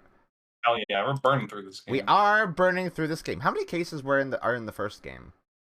There's 5 in both games. Ooh. Okay. That's exciting. Yeah, we are most of the way through the first game then. Yeah, Shit. more than halfway. I feel like we've barely started it. Which I guess makes sense, because it's a 2-part game. Yeah. Yeah. We have barely started it. Like, I think a lot of people were disappointed with the last case of this game because it doesn't feel like a last case. Yeah, because it wouldn't be, because it's Yeah. 2 games, yeah. Yeah, exactly. Like, you're not. It's not like some, like, you know, it just put the culmination of the entire game. It's the halfway point, basically. Yeah. Fuck, okay. Interesting. Alright. We will be back.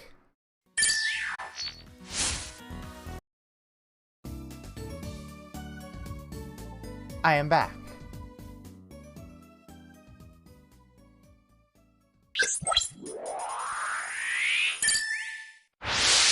Hello? Friend's not back yet. Oh, I'm back. Oh. Still Mina back. in the bathroom. In the bathroom? From where we keep our bats. We got one metal vampire, all kinds. Hell yeah. I have a Dr. Pemper. Oh, I love Dr. Pemper. Dr. Pemper's good. Love how it pimps. It does pemp real good. That's not for whom the doctor pimps. It pemps for you. Oh. Oh. What a good game. Having fun. It's oh god, yeah, it's so good. Like this game blows my mind whenever I play it. Like, and this isn't even like the second one's even better. The second one's like one of my favorite Ace Attorney games of all time. Oh my god.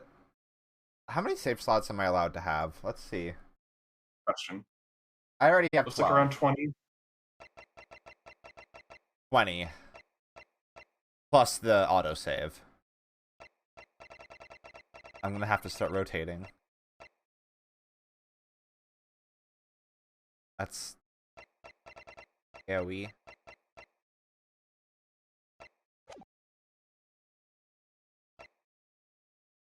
See, this one seems interesting. That's an interesting case to have to do. Wait, how do I? Or isn't it? How do I access the second game? Do I only have access to it after I beat the first one? No, I think you can change from the main menu. If you select new game, it'll ask you which new game you want to start. Yeah, there you go. Select adventure. Oh! Listen to that fucking music, though. God damn. Can I look at these? Oh! What? This changes it for the second game. Oh! Oh my god! So cute. Shrooms is. Oh my god! Yes. He's such a dork! Japanese jumble. This is such a good fit for Susato. Yeah. That's a really good outfit. Yeah. I would see my personal recommendation is play the first case with the original outfits. Yeah. So that you can see all the new animations and whatever, and then turn on the costumes after that. Oh, that's so good. These are like videos and stuff. Oh, we got concept art? Hell yeah. Yeah. Whoa! Look at that. Oh my god, Just they almost made him cool as hell. They almost made him Phoenix Wright again. If you hit A on them, I think you can see the artist comments as well. Oh my god. This is basically the entire art book, like presented digitally, which is really good. Oh, that's so cool. Oh my god, look at baby.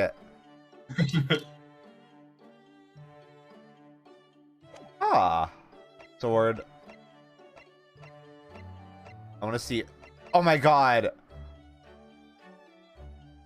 She didn't really change that much, did she? No, she's pretty tried and true.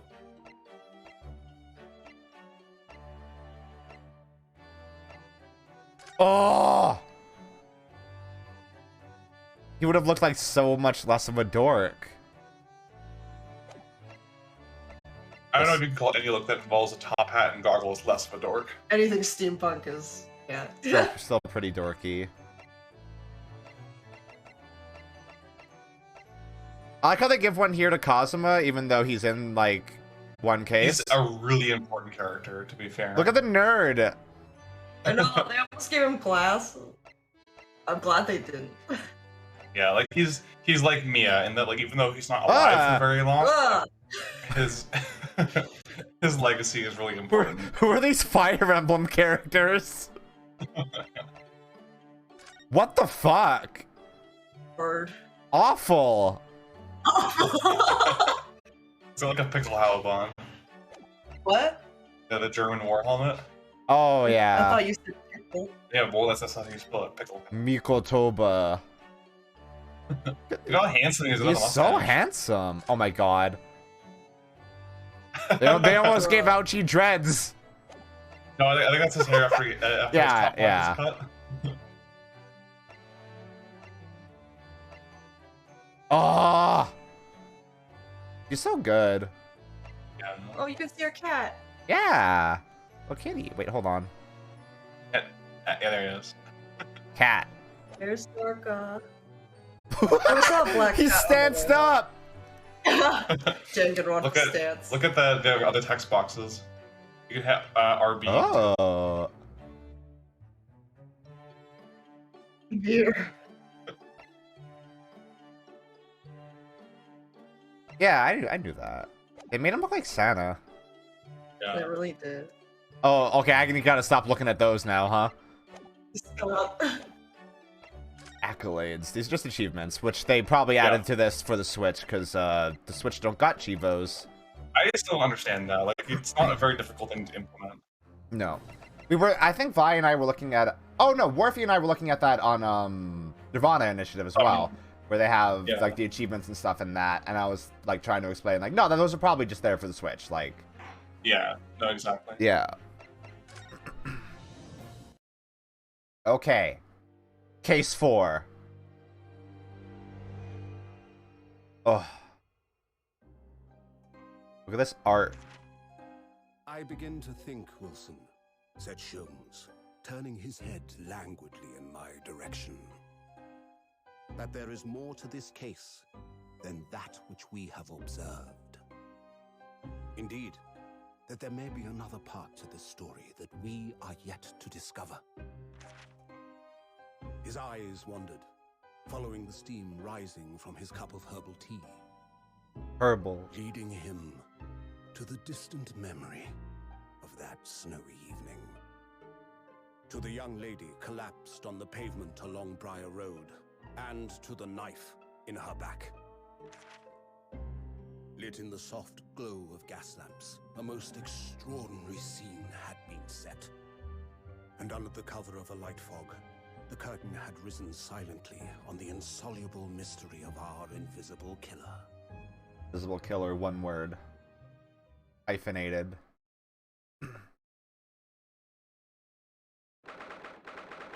Oh, it's the toe sucking ghosts again. Them! Watch out! They're here! Gonna get you. Watch your Your toes! shoes on, Ryunosuke. Did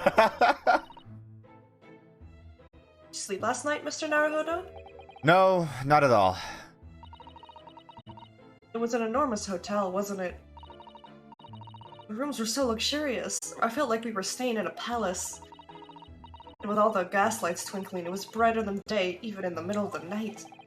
What about the enormous beds? After my time in the SS Brewery, I wasn't going to waste a single inch of that space. I spent the entire night rolling from one side of the mattress to the other. Oh yes, it really was the sort of night you can only dream of normally. Except, when I learned that we owed £3 for rooms, that dream quickly turned into a nightmare. Oops, sorry about that. The building was so impressive and the entrance so inviting, I just wandered in without thinking. Lodging house in Japan, that sum of money would put a roof over your head for a whole year. Oh my god. I did try, but I'm afraid I couldn't help. I'm afraid I couldn't help my tears when we were presented with the bill. No! Ugh, I really am sorry. Well, never mind. We must find some more affordable lodgings straight away, though. If we're not careful, our entire stipend will be used up in 10 days or less. Wow, great Oh. start. London is a scary place. Good morning to you at this time. Good morning. Oh, yes. Well. Good morning to you, Lord Chief Justice. We have come to report on the outcome of the trial of the old baby. At the old baby. Go. The old baby! Susato-san is amazing. She doesn't bat an eyelid even in the presence of the imposing Lord Strongheart. Yes, I believe you had a very comprehensive initiation to British courtroom practices. Oh, yes. It was very eye-opening, thank you. And in accordance with your instructions, Lord Strongheart, Mr. Naruhodo performed his duty to the end. Yes, I've already been apprised of events. You've conducted a remarkable defense. You may consider the test passed. Oh, No longer are you a student from the Empire, henceforth claim to be a fully fledged lawyer. Our country is delighted to welcome young talent from such remote eastern land. Thank you very much. So, I'm a lawyer now. Now, in view of your new appointment, I have a fresh case in mind for you. I'd like you to take it on at once. I trust that won't be a problem. Another case? Already? I think trains a lawyer better than practical experience. I'm sure I don't sense dissatisfaction, do I? It's just that yesterday's trial ended unusually. I haven't quite come to terms with it. What's to come to terms with? Man was cleared. What more were you hoping for?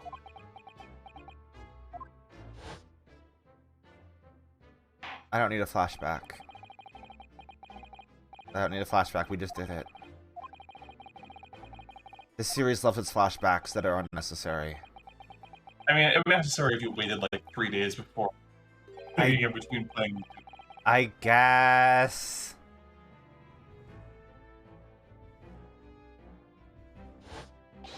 There should be an option to skip it, though. I mean, like, because you did just play it. It's not like... Yeah, I forgot. should just be able to skip through it. I just can't help wondering if Mr. McGilded really was innocent. Naruhodo. It's just that I never managed to ascertain the truth. And then the trial ended. Well, you didn't let it trouble you for a second longer. Sorry?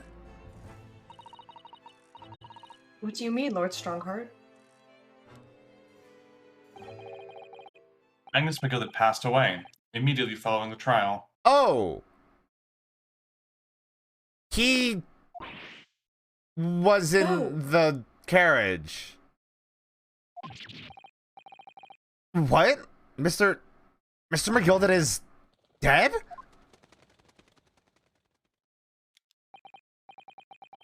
I have 19 minutes and 41 seconds until my next engagement.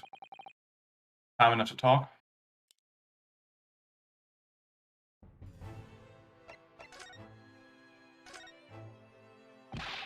I don't understand. What happened? How can he be dead? The trial concluded yesterday. There was great commotion in the Old Daily. As you'll presumably recall, an omnibus had been wheeled into the courtroom. Yes, of course. That was the scene of the crime which Mr. McGilded had been accused of. Precisely. While the bailiff's attention was diverted by some other matter, the omnibus went up in flames. No. How could such a thing have happened? That is being investigated as we speak, but already. The police have identified a corpse found inside the charred shell of the carriage as that of Mr. McGilded. I had assumed that he's the one that burned it, but... That's awful. The man must have slipped inside whilst the bailiff's attention was elsewhere. That bailiff really needs to pay more attention. And how could that have happened? That is also being investigated as we speak.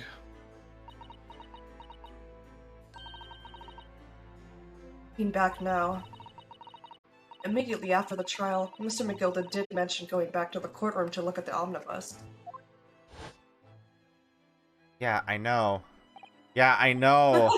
Yeah, I know. It's be time to eat a snack.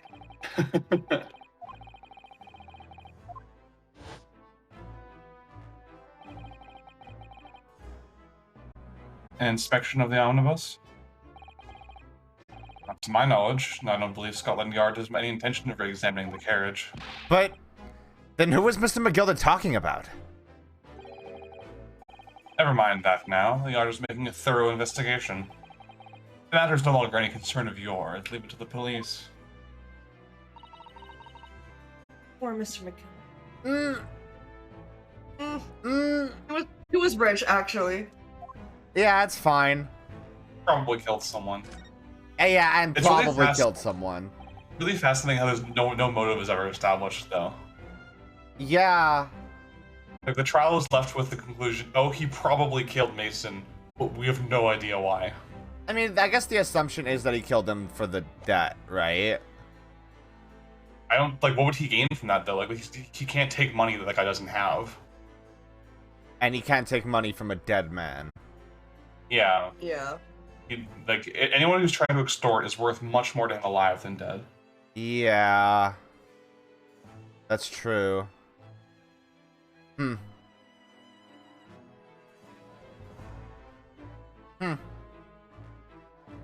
Mina?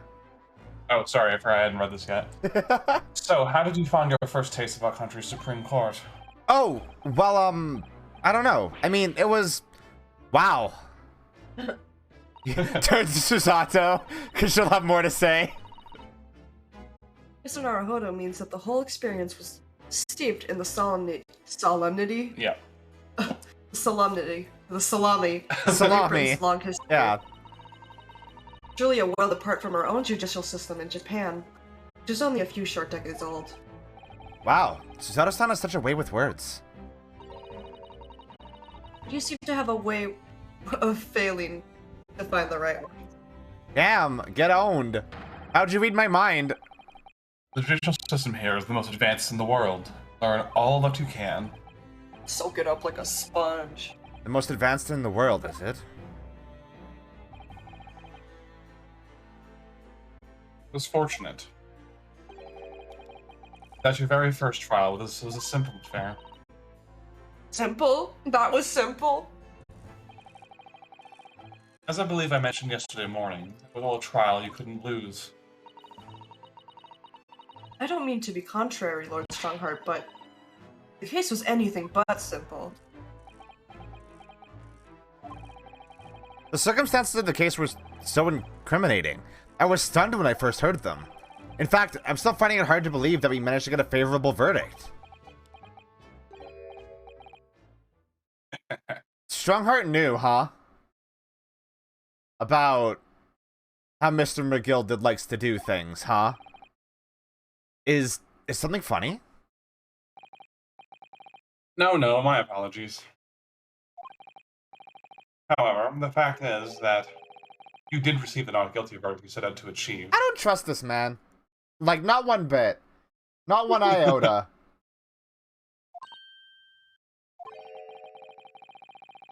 And that can only be attributed to exceptional talent. Do you agree? Well, I don't know about that.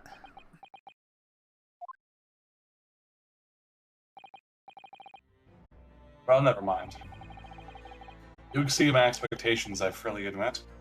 That much, at least, is an undeniable truth. Which is precisely why I prepared a new case for you that I mentioned before. What's going on? What was he going to say before? Yeah, okay. Yeah, okay. The fact that he... Okay. The fact that he told us before the case that it was one that we were definitely going to win, and then we go in there and, like, everything is super incriminating, kind of leads me to believe that he knew McGilded would pull some shit, like, part way through the case. Like, that's sus as fuck.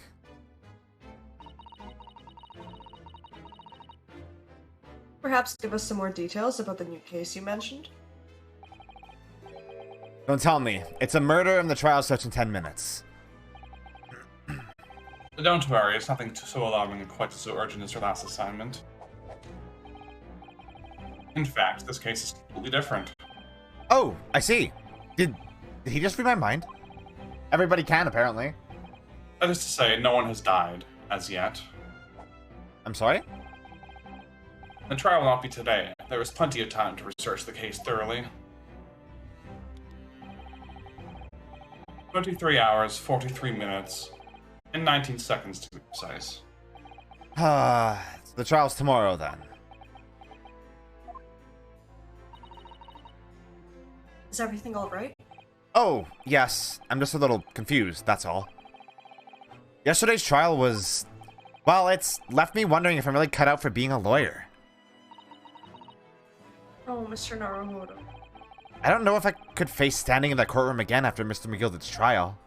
Look, yeah, we got our crisis of conscience right from the very get-go. Yeah! You love to see it. One client who was guilty as fuck. Yeah. Fuck. Already challenging this series' idea of every client is innocent, you gotta believe in them. Rinosuke is an extreme case of a transmitter. He transmits his thoughts to everyone in the vicinity. God.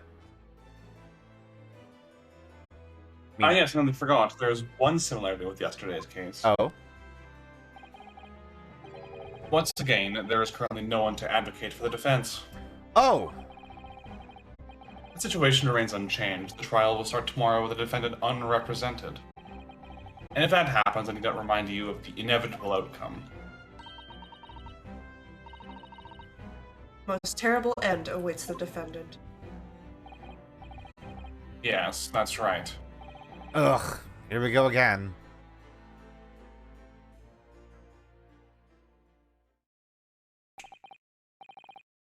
Your time is up. You'll have to excuse me.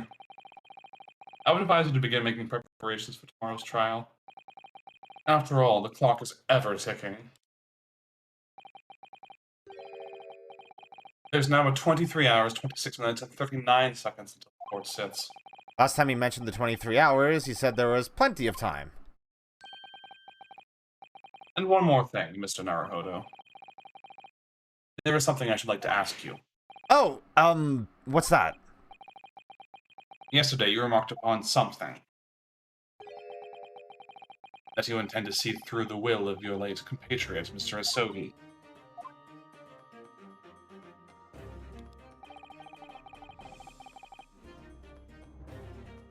I would be interested to hear what exactly you mean by that.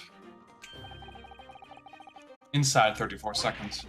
Oh, well, Kazuma always used to say, you see, that he wanted to learn how the greatest justice system in the world worked so he could change ours in Japan. Now that he's gone, I'd like to work towards that myself. And there's another thing. Oh, Another thing. Continue. On the way here, on the steamship, he said something to me. Yeah. Something very important. And what exactly would that be? He never had a chance to tell me. I suppose he would have done if he'd ever You're out of time. Well, thank you for an enlightening discussion. Mr. Naruhodo, what's all this about? Mr. Asogi never once mentioned anything of the sort to me. I urge you both to focus your attention to the matter at hand. Oh, I take this liberty of summoning the police inspector in charge of the case. you got chips There you over there? go. So you got chips over there? Plus, he's got chips. This alright. motherfucker eating chips? So here's a detective you can voice. This is the Yeah. actual one, like, who testifies in court and whatever. Hell yeah! He'll be able to appraise you of the details. How long has he been there? So, I wish you the best of luck, and bid you farewell. Farewell, chat.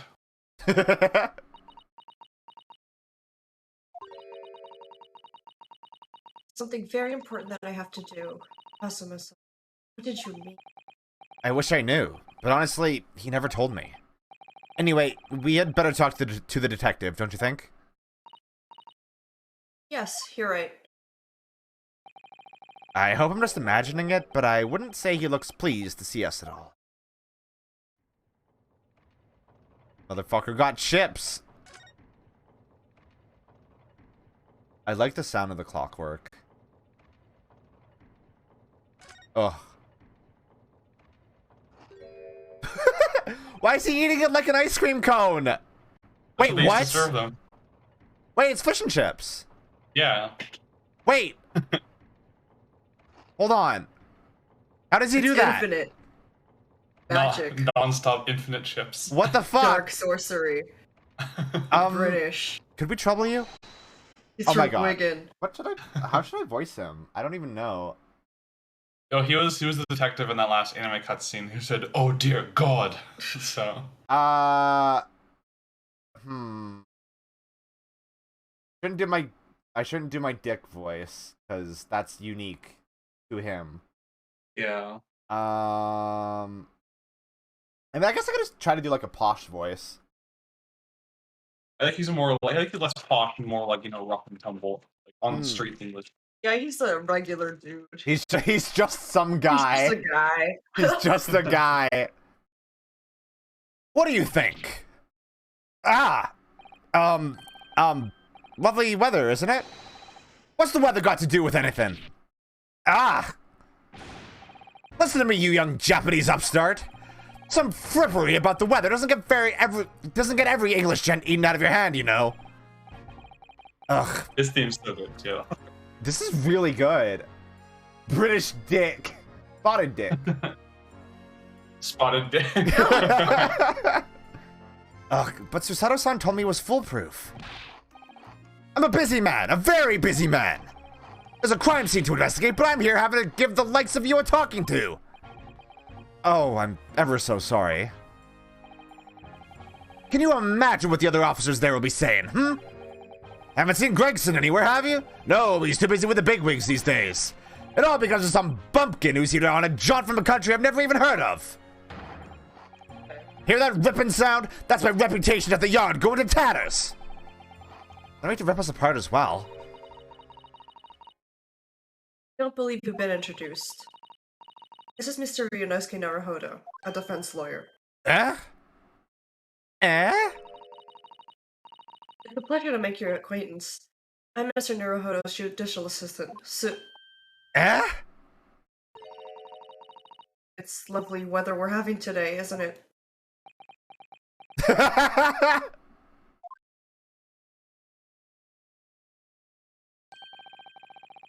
It is unseasonably fine, I grant you. London winters don't see a lot of sunshine. Unbelievable. How did she pull that off? So, Lord Stronghearts has asked me to fill you in on the case. The name's Tobias Gregson. Inspector Gregson to you. I'm from Scotland Yard. Gregson? Inspector Gregson? What's the matter with Susato-san? Does this detective's name mean something to her?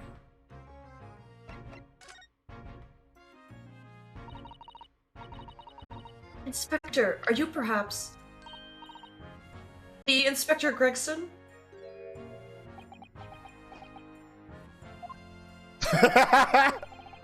You're acting like you know this man, Mr. Sato, but he's a London detective. Oh, I do know him. Very well, in fact. Very well? Yes! He features prominently in the Adventures of Herlock Sholmes. Oh, she has a parasocial relationship with everybody in these stories, huh? Yeah. Oh, in that publication. What's it called again? Ranced Magazine? That's right. Inspector Gregson and Mr. Sholmes enjoy a wonderful, friendly rivalry. Really? You rival the great Mr. Sholmes? That's incredible. Oh, well, I don't know about that. Mr. Sholmes isn't a professional like myself, of course, but he does come up with the goods from time to time. Mr. Sholmes is equally complimentary about you, Inspector, isn't he? You've earned his highest praise. Gregson is the pick of a bad lot of all the Scotland Yarders. Those are his own words. That's his highest praise? Well, Mr. Sholmes isn't particularly known for giving compliments. That he is not. And thanks to that magazine, my name's known all over London town now. That's great, isn't it? I have to admit that to start with, I was a little, well, flattered by all the attention. Everyone wanted to shake my hand, and my reputation at the yard went through the roof. Well, that's wonderful. No, it is not. There's nothing more sinister than the man on the street. People are always looking at me now. They're whispering rumors about me under their breath, I'm sure. And that's bad. Rumors? Are you quite sure? He's changed since he started appearing in those stories. The fame's gone to his head, stuff like that. Gosh, do you really think people are saying such mean-spirited things about you? Like I said, they whisper, so I can't catch exactly what they're saying. But I know what folk are like. I'm sure that's what they're saying, as sure as eggs is eggs. Eggs is eggs. Eggs is eggs. I get the feeling this detective could be very hard work. Oh dear. Perhaps a sudden rise to fame does change people. So, about the case that the Lord Chief Justice mentioned before? Nothing to tell, really. As far as we're concerned at the yard, it couldn't be simpler. Dear, that probably means... as far as we're concerned as lawyers, it couldn't be more complicated. I wish you were wrong about that, but I have a nasty feeling you're right. A young woman was walking along the pavement in Briar Road when she was stabbed from behind. Fortunately, it wasn't fatal, but she's still laid up in hospital unconscious.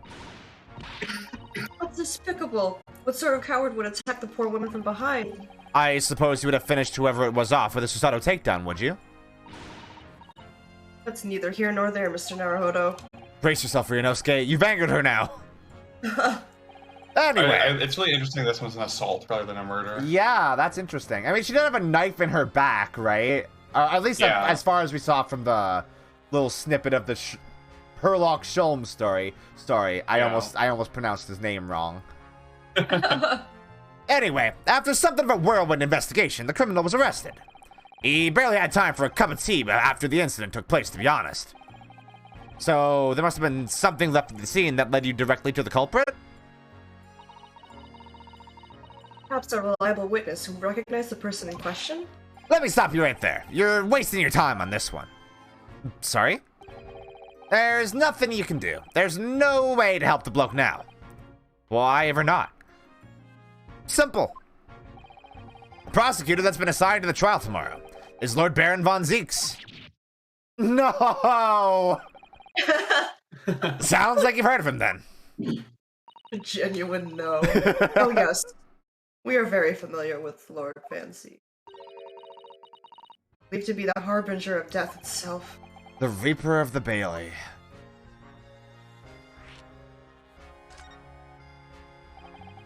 Lord Barak Van Zeeks, who we faced in court only yesterday. Mr. McGilda told us about him before the trial, didn't he? No! Again.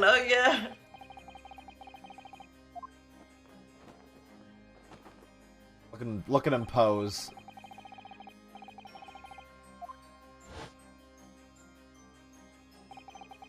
This Reaper of the Bailey nickname, I suppose he's earned that because every defendant he advocates against is found guilty, is that it? Well, if that's the case, we should inform you, Inspector, that in yesterday's trial against Lord Van Zeeks, Mr. Naruhodo secured a verdict of not guilty. The opposite of guilty. Ha! And what of it? I think that means that even against the Reaper of the Bailey, it's not impossible to save the defendant. No, you really don't have a clue, do you? What do you mean? What happened to that bloke in the end, eh? He's dead. Magnus McGilded came a cropper in that omnibus when it went... Magnus McGilded came a cropper in that omnibus when it went up in flames. Came a cropper. Came a cropper. Came a cropper. So you can't rightly say you saved the defendant, can you? What are you saying? Look, if Van Zeeks could get the dirt to stick to everyone, he'd be a miracle worker. That's not how it goes. He doesn't work miracles, he works magic. Black magic. Okay. Okay. I'd have a good long think about that if I were you. Are we really supposed to believe that? Also, you're the one working black magic here with your infinite fish and chips, sir. He uses it for good. He does. Right, well, I've filled you in as requested, and I'm very nearly out of chips. So I'll be heading back to the crime scene now. We're still carrying out a few investigations there. It was Briar Road, you said, didn't you? Where the incident took place. That's correct, ma'am. And if you head over to the holding cells, you can meet the criminal himself. You've branded him a criminal already? He's as good as. Shaking like a leaf in his cell, he is. It'll give you a chuckle, if nothing else. Yes. He's inmate 53. Speak to the jailer and I'll show you the way. Inmate 53. Thank you. Later, chat. So there's no helping anyone against the Reaper of the Bailey, they say. Is something troubling you, Mr. Naruhodo? Tell the truth, when I recall the trial yesterday, I can't stop myself from... Aww. The idea of facing the Reaper in court again is... Well, if you think it's too much for you, there's no shame in turning the case down. It takes courage, too. But if the man they've arrested is innocent, you could well imagine he would be shaking like a leaf in his cell. And I, for one, wouldn't find the sight of that funny. So... If I'm honest, I'm still reeling from the shock of yesterday's events myself. And I'm really not sure if I'm able to help this man, whoever he is. But I'd like to try. So I think I'm going to make some inquiries. Will you help? Did you really think you had to ask? After all, I am your judicial assistant. Thank you. So then, shall we? Yes. Let's I go. like her little pump pose. It's so cute. It is. It's adorable. She do a little fist. Okay, I'm gonna go talk to the guy right away because that seems important. Then again, if we went to the scene first, we'd get evidence that we could show him. Them? Him? Him. Yeah, it's a. So these are British prison cells. Not exactly, homey, huh? Oh, they're ghastly. Feels just like a dungeon. Yes, and having experienced it in Japan myself, I can assure you that our wooden cells feel a lot cozier than these cold stone walls. Oh, don't, Mr. Naruhodo. You're making it seem worse. Apparently our client is in this cell here. But it's so dark at the back there, I can't make him out. I wonder what he's like. Inmate 53, your legal representative is here to see you. Stop whining in the back of the cell and show your face at once. Oh? Who wants to voice the culprit? You know, you should. Yeah, well, you want me to do it? Sure. Okay. Am I a cat just yet with no name? Calling me by a number, it's utterly, unbelievably, unjustly unreasonable. I refuse to answer. Naruhodo, what do you think is going on here? I have no idea, but I wasn't just hearing things, was I? That tirade of complaints was in Japanese. Hello, Edgar Allan Poe.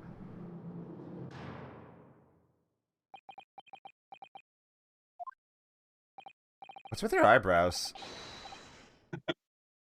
Quiet.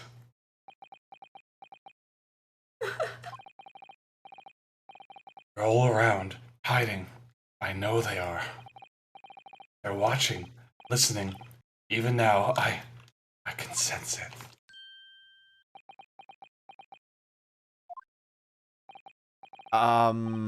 Right. So, can I ask you what... There you are. You've come to curse me, have you? Don't try and hide it. You're a ghost. A ghost? Is he good? Susanna's just like, what the fuck? Her eyes. Yeah. We mean you no harm, prisoner-san. Are you Japanese by any chance? What? Why did his eyes do that? This is beyond my wildest dreams. What is happening?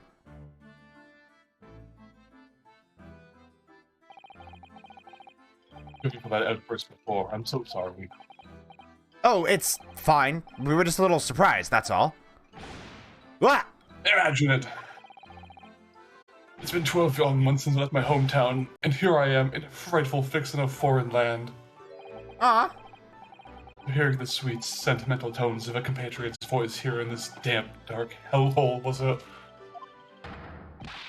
most monumentally moving moment. What are you doing? Holy dab. Who could have guessed that this new client Lord Strongheart assigned to us would turn out to be a fellow Japanese? What compassion my fellow countrymen show. Dispatch a first-class lawyer all the way from Japan to defend a mere foreign student.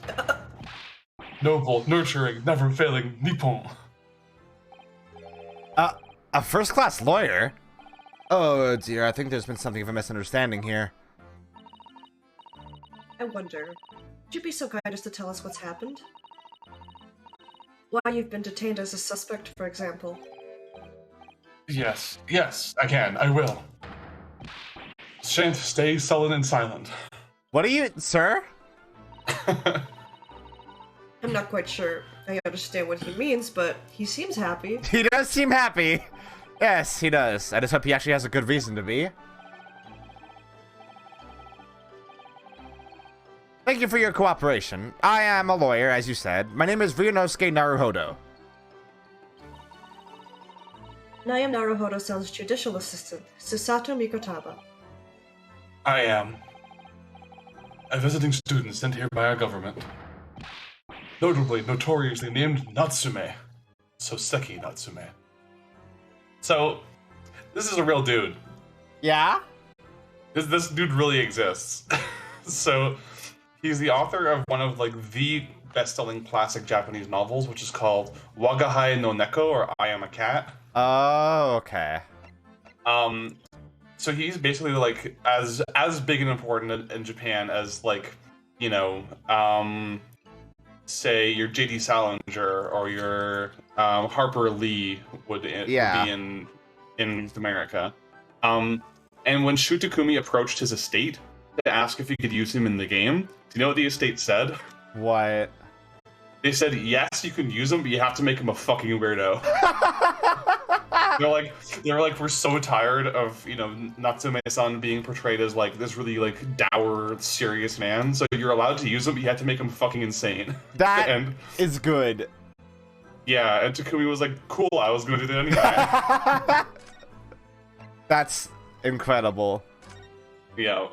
So he took this very famous author who's beloved and renowned and made him into this absolute nervous wreck who does random JoJo poses every 5 seconds. That's good. I like that a lot.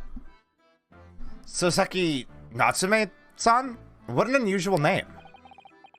In real life, he really was doing a study tour in Britain around this time. He didn't have a good time in Britain. No, he did not have a good time in Britain. Oh. I'm pretty sure he wrote about it. Yeah, like he never got, you know, accused of murder. Yeah. But he was discriminated against really heavily and did not enjoy his time there. So that makes sense.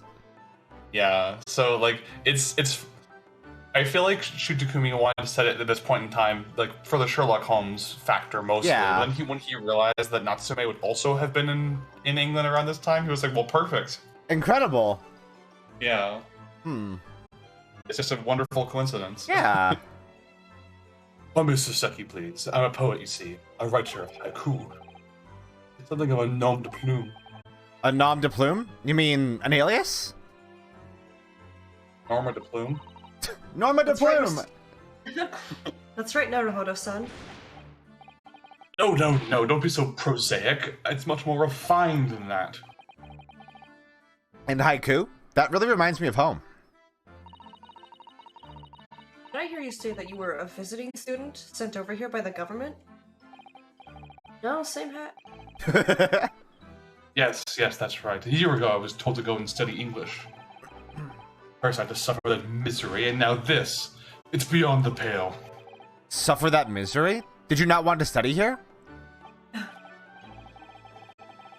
No, I mean, I had an interest in Great Britain for some years, of course.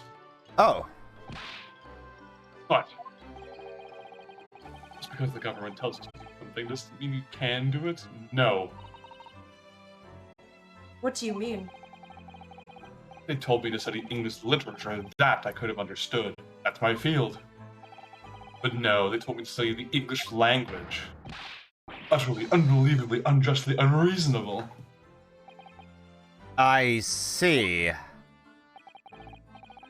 Only the other day I was told to send a report about my first year here. I tendered a blank piece of paper. Hell yeah! Wise words on whitewashing.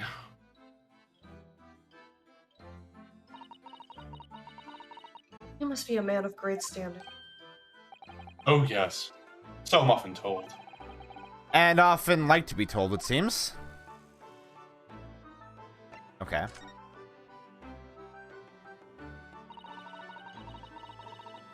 Could you perhaps tell us everything?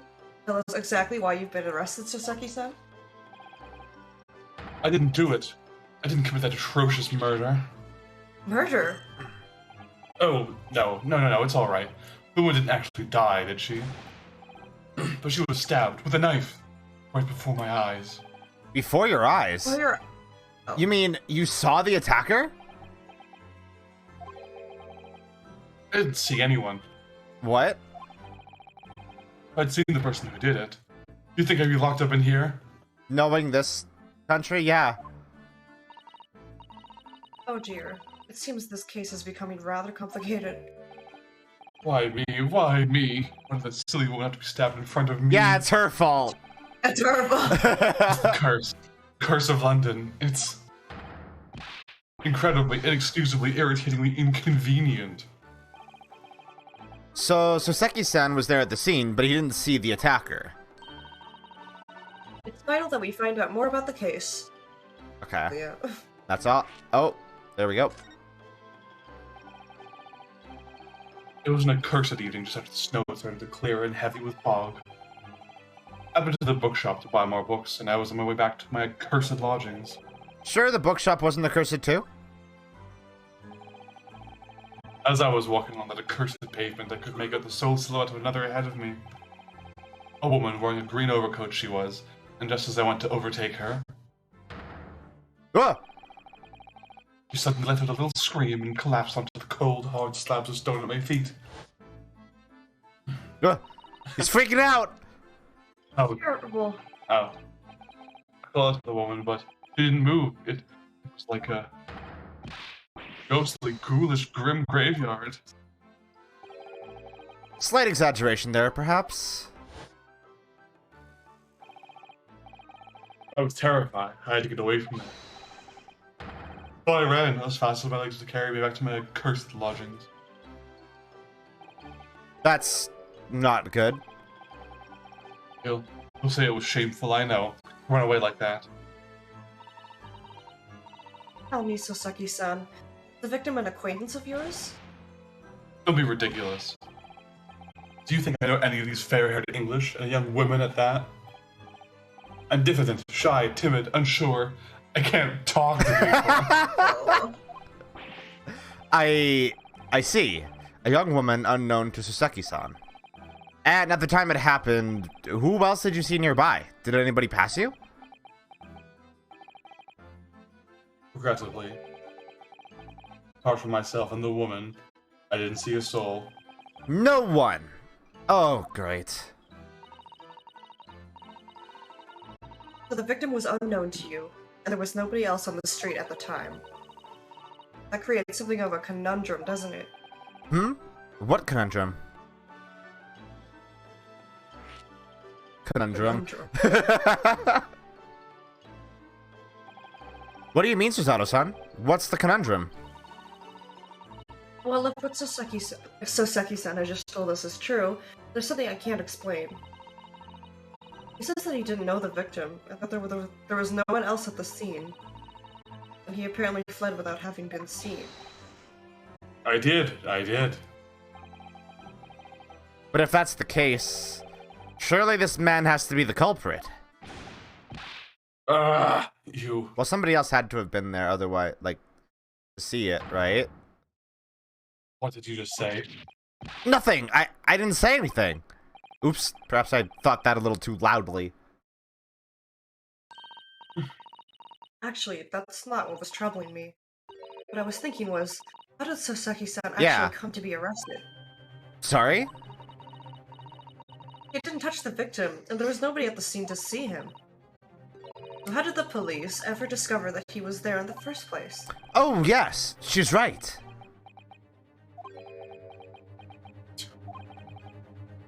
It's him. That accursed great detective. He led the police to me. Oh, no. Oh, he's such a narc. Of all the bad luck. Accursed great detective? Could it be... I can never forget the man's name as long as I live. And his haughty laugh and his self-proclaimed greatness. Brash, big-headed busybody, begone. May you be cursed to the end of your days, hairlock Sholmes. He's doing his horse animation. He's doing his horse animation. I knew it! Mr. Sholmes.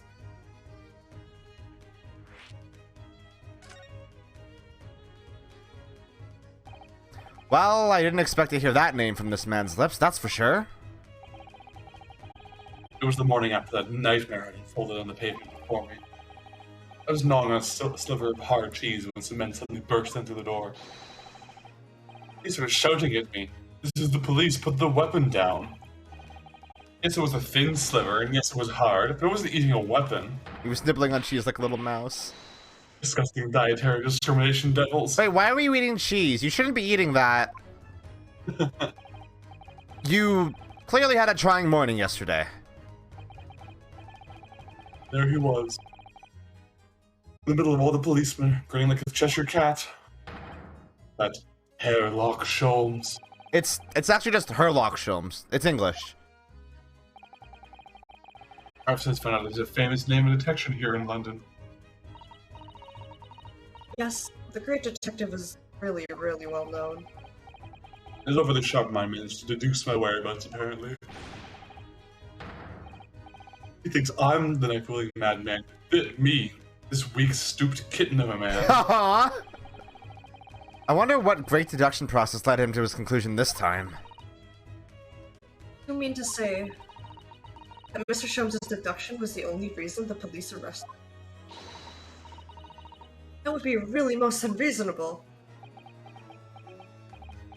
And yet... Well, the thing is, I was thrown into a panic when they barged their way in. Of course you were. It's only natural.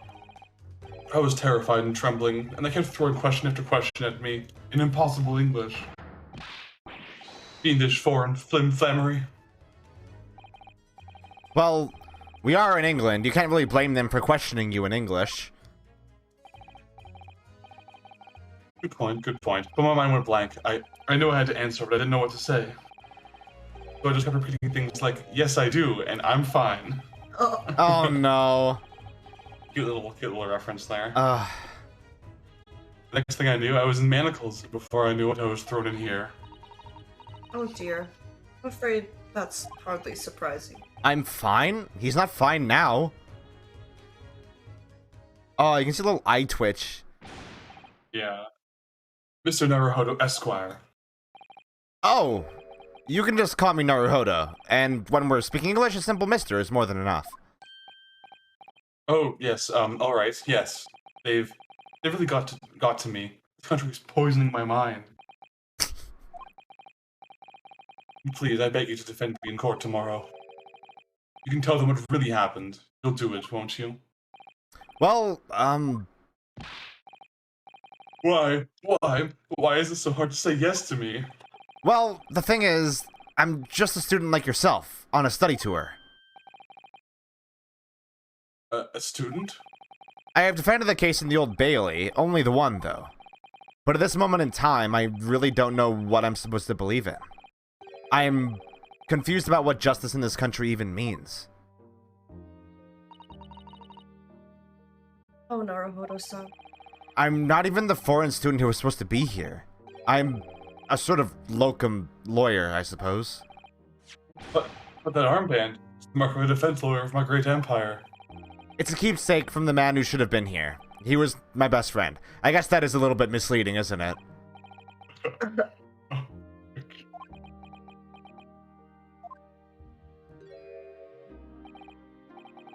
I know exactly what they're saying about me. Oh, what do you mean? The lawyers, all the British defense lawyers, they won't defend me. Goodness. Why do you say that? Why? Why? For the same reason as you noted before, when it happened. There was only one victim of myself around. I ran away from the scene of the crime. I'm not a fool. I know it looks as though I must be the culprit. It must be very hard for you, Sasaki-san. And anyway, I'm a student from overseas.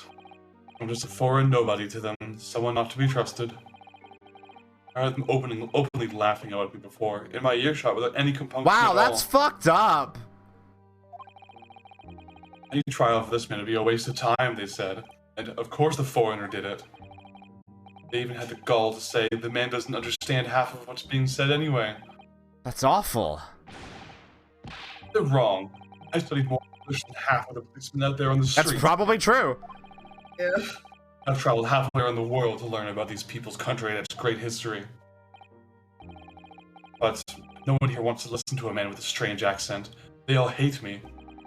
So, at the very least, I'd like to entrust my fate to someone who can listen to me in my native tongue. You could do it, couldn't you? When I look into your eyes, I can see it.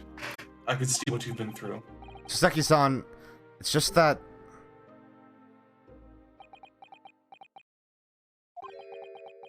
Give me a little time, please. Hmm? I'll do what I can for the time being. What do you mean? We shall investigate the case as thoroughly as possible. If we can find some clues, it will give us a much better chance, I'm sure. Oh, yes, thank you. I'll be here, all alone, waiting for you, locum student Mr. Naruhodo Esquire. We should be going then, Naruhodo-san. We have a case to prepare for. Alright. Bye-bye. Bye-bye. Okay, let's take a little break, actually. It's been like 3 hours. Okay. Yeah. Good time as any. Especially considering I feel like we're going to have an investigation with Herlock, which means time. Alright. We'll be right back. Bye.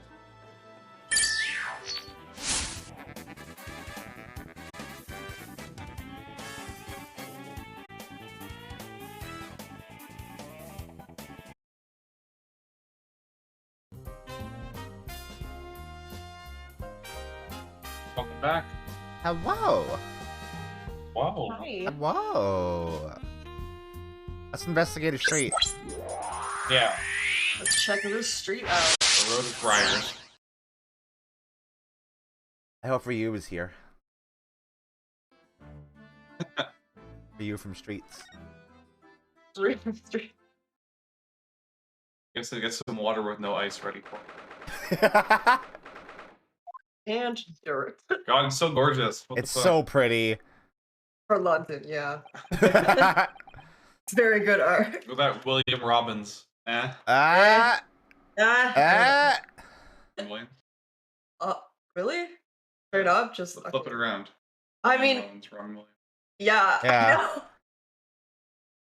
So I mean, those are also just two names. those could also just be names. No, like the Japanese team that made this game intentionally put a bunch of English celebrity names. Yeah. In it. I mean, Robin we see Williams isn't. Steve Buscemi. He isn't British. No, he's just like English speaking. Yeah. Anyway. So this is where it happened. Briar Road. Mr. Naruhodo, A snowman.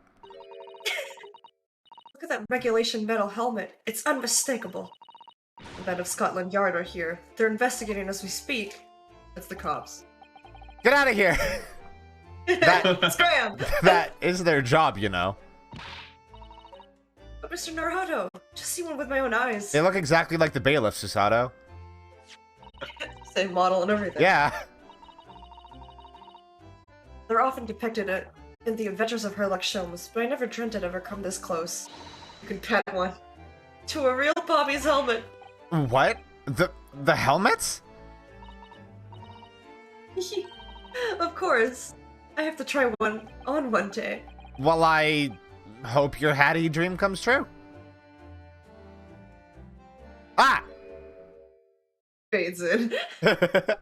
Hello, chat. What's the Japanese delegation doing here? Oh, Inspector Gregson. The music! So good. This isn't the tour trail, as I'm fairly sure you're well aware. Yes, of course. We're here to investigate. So you've been into the holding cells then? What do you make of the criminal? He's not a criminal as you put it, Inspector. The suspect. We'll see about that. You Japanese like to stick together, I suppose. Well, do what you will. It doesn't bother me. The bloke's in court tomorrow, whatever happens, and the verdict's a foregone conclusion. Ugh, stone cold air of rejection. Art, London at this time of year is full of stone cold air. It's everywhere. That makes it worse somehow. You're so positive. Just so Yeah. positive. Posy vibes. Tell me about Scotland Yard, Inspector. Ever since I read about it in the Adventures of Sherlock of Sherlock Holmes, no! I've been fascinated by the fight. Stream DMCA'd immediately. Oh, I'm sorry. The Yard. is the most sophisticated policing organization you'll find anywhere in the world, Mum. The Yard. The Yard. Oh, you know, I've always dreamt of wearing a real Bobby's helmet. Park my car in Scotland Yard. It does make them look the part, seeing that policeman there with his helmet on. You certainly get the sense that this is a man who will take no nonsense in his duty of protecting the city. Is that sarcastic? Feels like it. Oh yes, doesn't he look wonderful? Being a London Bobby is hard going, I can tell you.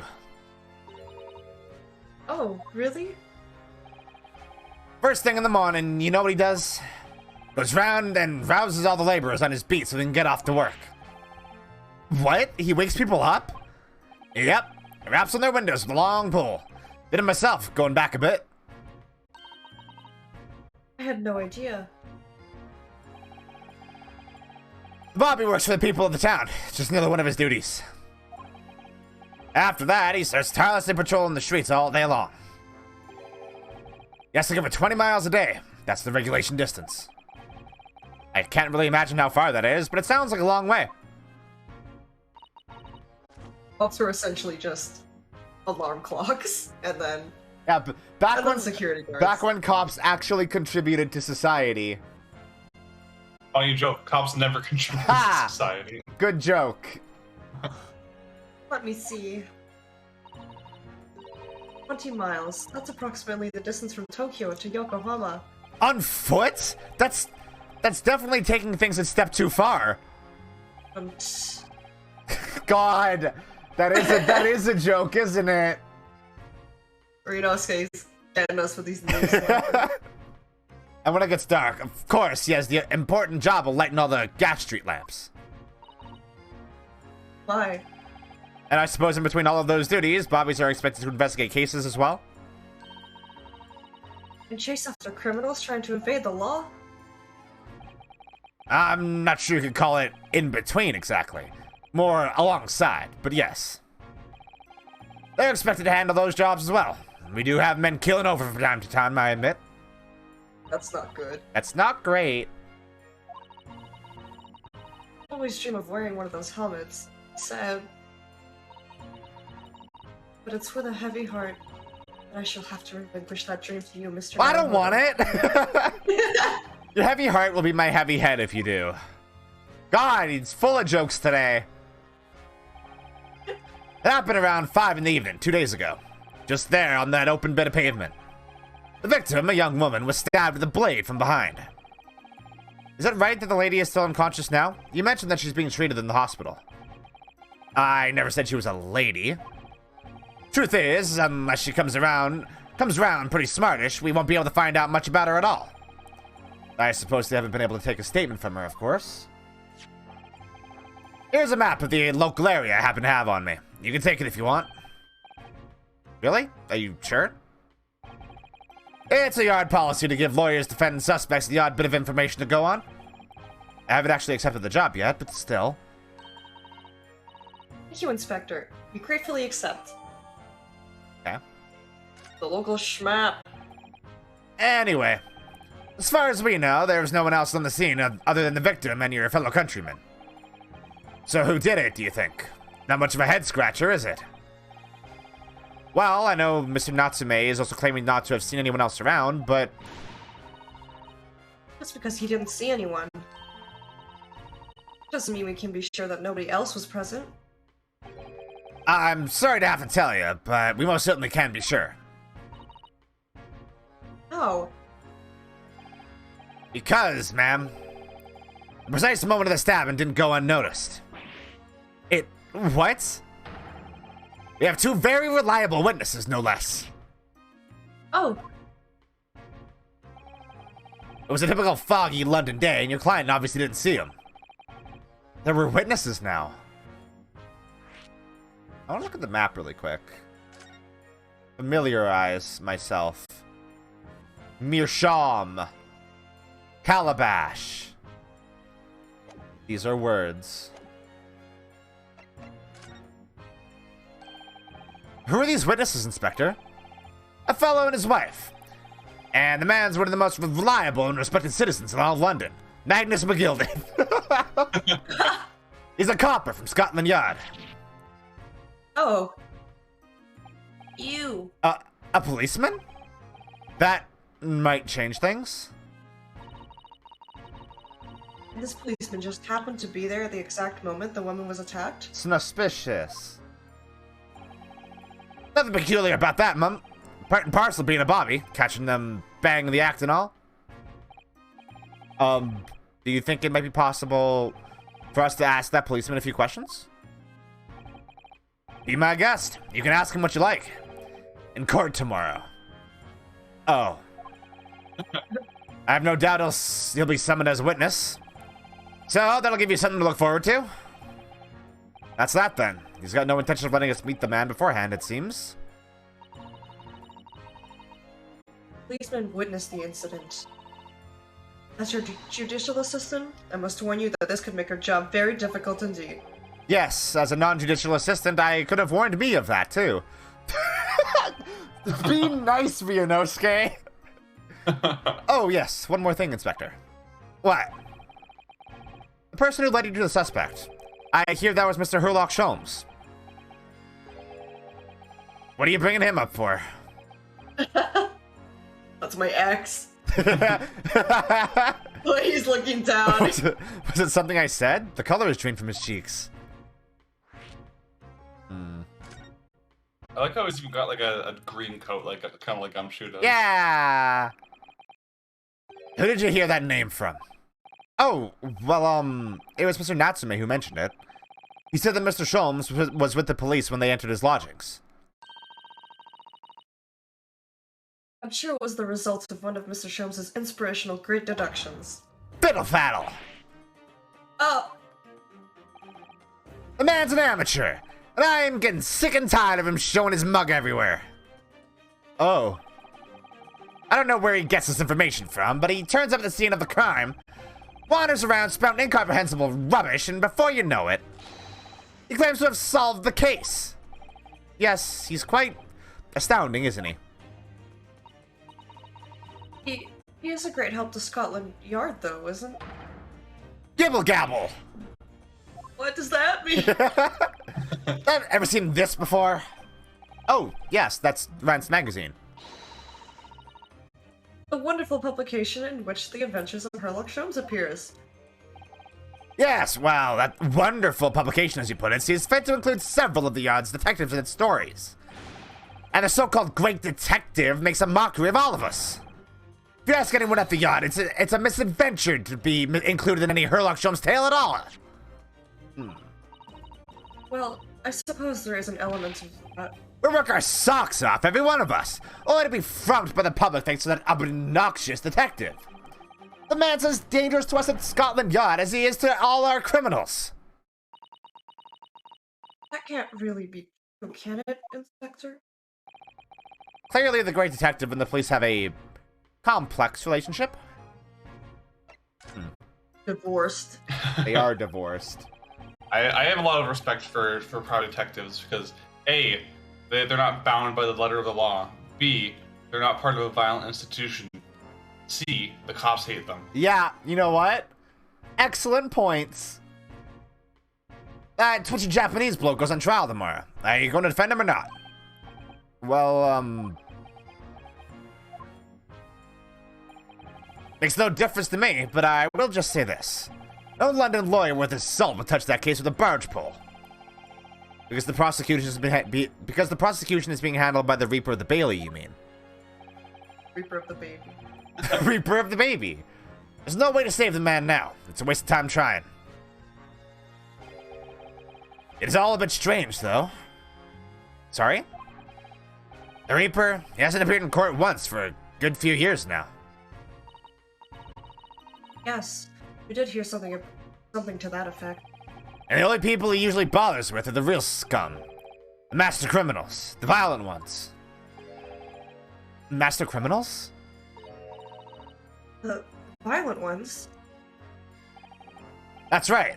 He handpicks his victims, only deals with those guaranteed to go to the gallows for the sins. But Mr. Natsume wouldn't hang for what he's accused of, surely. That's just my point, Sunshine. Yes, the young woman was stabbed, but it didn't kill her. Couldn't even say the intent was there. So this isn't the sort of case I'd be expecting the Reaper to want to sink his teeth into, for want of a better phrase. Well, it's not exactly a minor infraction, is it? No, there's got to be more to it. Some reason he's taken an interest. Really? What sort of reason, Inspector? You think I can tell what's going on inside the head of that Lord of Darkness? You'll have to ask him yourself at tomorrow's trial. Are we really going to have to face the Reaper again? The Lord of Darkness, as he put it?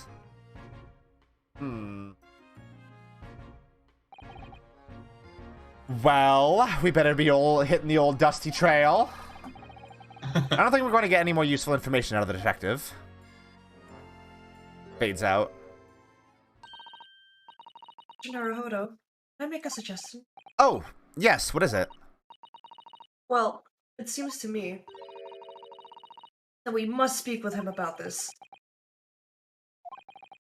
By him, do you mean Mr. Sholmes? Yes, Mr. Herlock Sholmes, exactly. Look at those shining eyes. You can't wait, can you? Well, Mr. Natsume did blame Mr. Sholmes for all of this, didn't he? Yes, he did. He really did. Which makes him an involved party in this case. Are you just going to ignore that? I sure hope not. I assure you, it's not simply my selfish desire to meet with Mr. Sholmes again. Not simply. The trouble That's is, just the plus. we have no idea. It's Baker Street! How do you know that? It's in the stories, of course. 221B Baker Street, most famous address in the world. Oh, I see. Well, Doxed. there's yes, Sherlock. Yeah, Sherlock got doxed. Well, there's nothing to stop us from going, I suppose. We better try to find our way there before Susato-san gets any more excited and unpredictable. Hurrah! I'll summon a carriage. We're not going now. So we're to have a reunion already with the great detective, Mr. Herlock Sholmes. Oh, I mean, I can still look at things, right? Yep. Mm-hmm. Oh, that's a Scotland Yard carriage. They use vehicles like that to rush to crime scenes and cart away criminals. Carried away criminals. Carve. You're very well informed, aren't you? It's long been a dream of mine to ride one of those through the streets of London. Well, just pick up a stone and throw it through one of the windows then. But that would mean being arrested in order to ride. Wouldn't it? Still, if it's the only way, help me find a good stone. No. I wasn't serious. I love them. Snowman. Snowman. What a delightful snowman. I didn't realize the English had a tradition of making snowmen as well. It looks a little creepy, though. Oh, it has a scarf, look. You'd need one if you were out in this freezing cold all the time. I wish I had one. I'm afraid our budget is somewhat frozen at the moment, too. We certainly can't afford a scarf.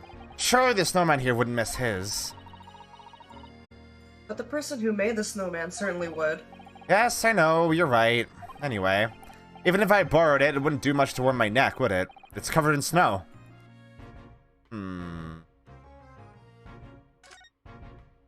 A bike! A weird bike! Oh, a British bicycle, look. Although, wheel is so misshapen, I'm sure it couldn't possibly be ridden anymore. Someone must have been doing some breakneck cycling. Seems bicycles have become extremely popular in London recently. There's even a movement to change women's dress to allow them to ride as well. The bicycle fad won't last. I don't see why anyone would want to ride something like that. That's a good joke! Cause fucking Phoenix Wright rides a bicycle. Yeah. Goodness, do you dislike bicycles? No, not at all. I mean, it's not that I dislike them exactly. It's just that any occupation that involves taking both your feet off firm ground seems reckless. If you'd ever tried walking on stilts and fallen into a river, I know you'd agree with me. We'll have to hire a bicycle sometime. You can sit behind me while I ride you around. Hey, Put him in the basket. hey, Vianosuke? Why have you been on stilts and fallen into a river? Clown College. Oh, Grand Street. That's what he was studying. Well, so he became God. a lawyer. It's one of the officers from Scotland Yard.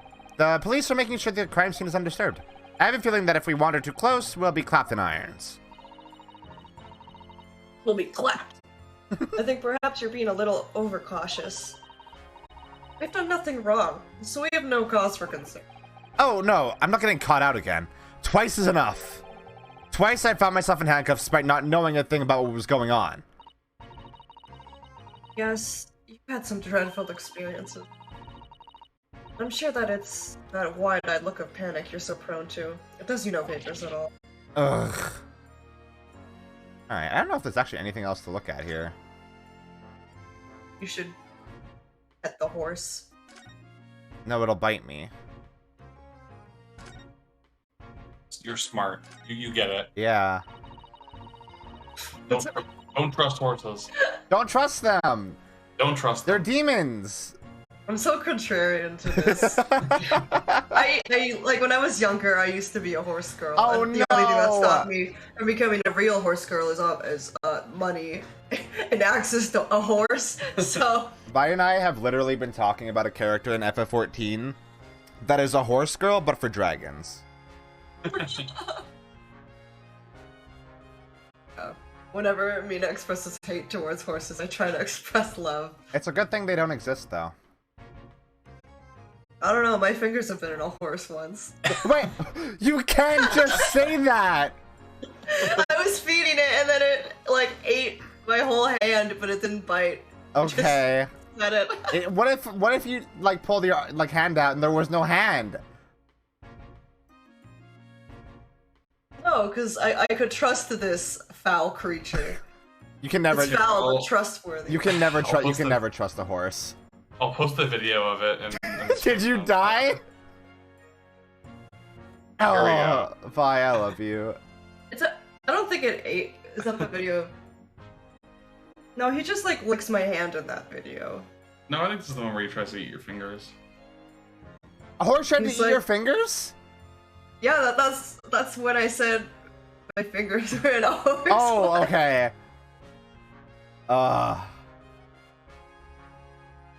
What? Okay, back to the stream. That's a rather typical old brick building, isn't it? I'm sure it has a long and interesting history. Well, time certainly seems to have taken its toll on the place. It's crooked and sagging all over. In fact, it looks in decidedly worse shape than the other houses around here. We must find some cheap lodgings ourselves as soon as possible. Yes, you're right. Cheap, but ideally within reasonable level floors. Alright, time to leave.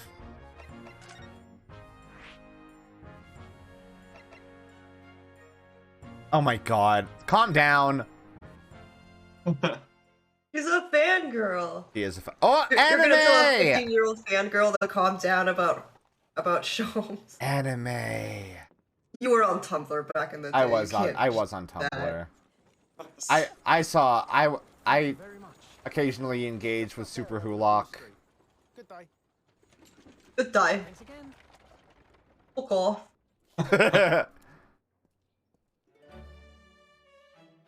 This is it. The residence of Mr. Herlock's showers. Keep it in your pants, Sasato, damn. I think she's wearing her pants on. Keep it in your kimono, Sasato, damn. There you go. I fixed it. Oh! Look at all this shit! A lot of shit, that's for sure. Garbage everywhere. So this is where the great detective makes his living. It feels surreal to be here somehow. Ah! Computer What's all this shit? is gaming setup. Is it as described in the stories, Mr. Sato? Susato-san? Many famous cases have been solved here in this very room. Oh, I suppose they must have been, yes. I've never read the stories, so it's hard to get quite as excited about it as she seems to be. Detective Case chases the villain relentlessly as he disappears into the fog, down an unlit London street. Oh, the thrill of it, the romanticism. Can't you feel your heart thumping in your chest? Can't you, Mr. Naruhodo? Shakes him. I suppose I can, yes. If you don't mind, I'm gonna rummage. I'll just stand here and soak up the atmosphere for a little while longer. Please don't mind me. She's obsessed. Well, it looks like our detective friend isn't home at present. Did you just walk in? You can't do that. Excuse me, is anybody home? No, it's fine, it's fine. Oh, do we have a visitor? Oh! Hello? Is it a big new case for Mr. Sholmes? Hello? Wait. Aren't you... Oh, how rude of me. I'll go and make us some tea at once. I'm sure it's the same girl. Mr. Sato, did you see the girl who was just here? Oh yes, isn't it truly extraordinary? I think that the King of Bohemia came to this very room to ask Mr. Sholmes to take on his case. The King of Bavaria? King Wilhelm Gottschalk Sigismund von Ormstein, of course. God damn. Sorry, I'm drawing a blank. Forget the adventures of Herlock Sholmes for a moment and look over there. Oh, you can't tell me to forget. The tea is brewed, and I will have a freshly baked cake as well. Oh, it's you. I knew it. Susato-san recognizes her too. Yeah, I know. Yeah, I know. Yeah, I know. Is that a gremlin? That is a gremlin. That's a gremlin. A gremlin.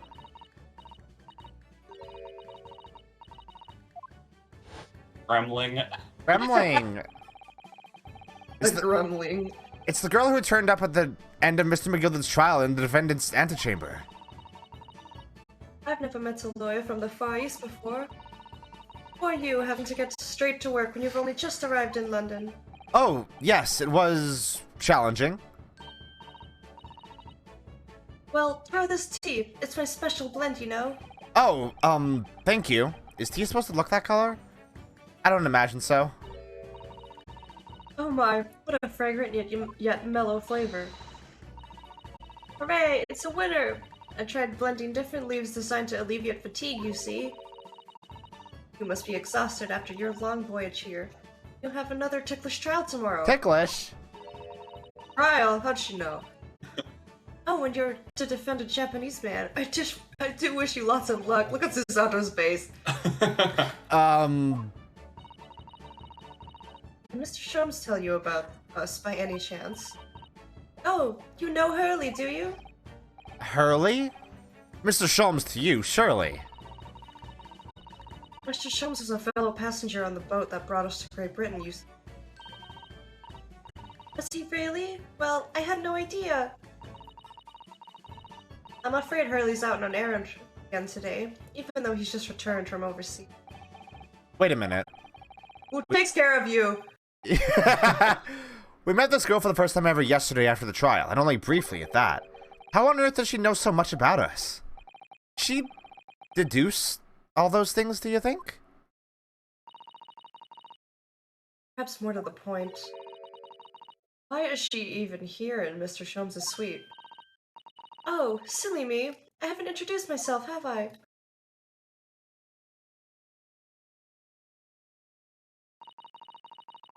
With great pleasure to meet you both. My name is Iris Wilson. Oh, your dad's dead. Could you imagine if he just said that? I live here together with Harley.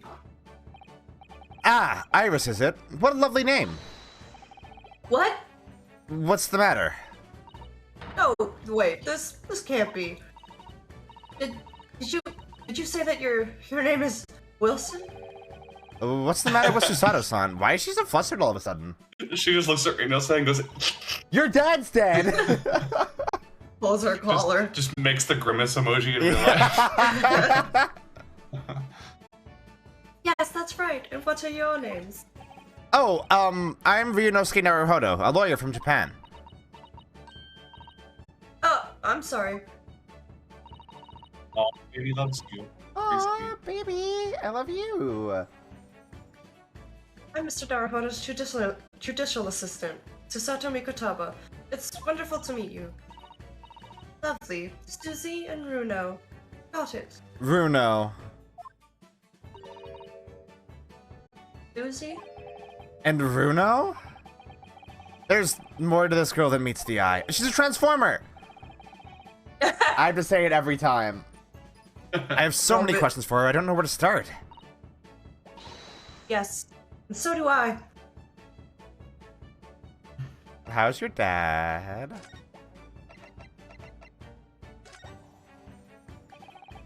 It was you that we ran into yesterday, wasn't it? At the Old Bailey.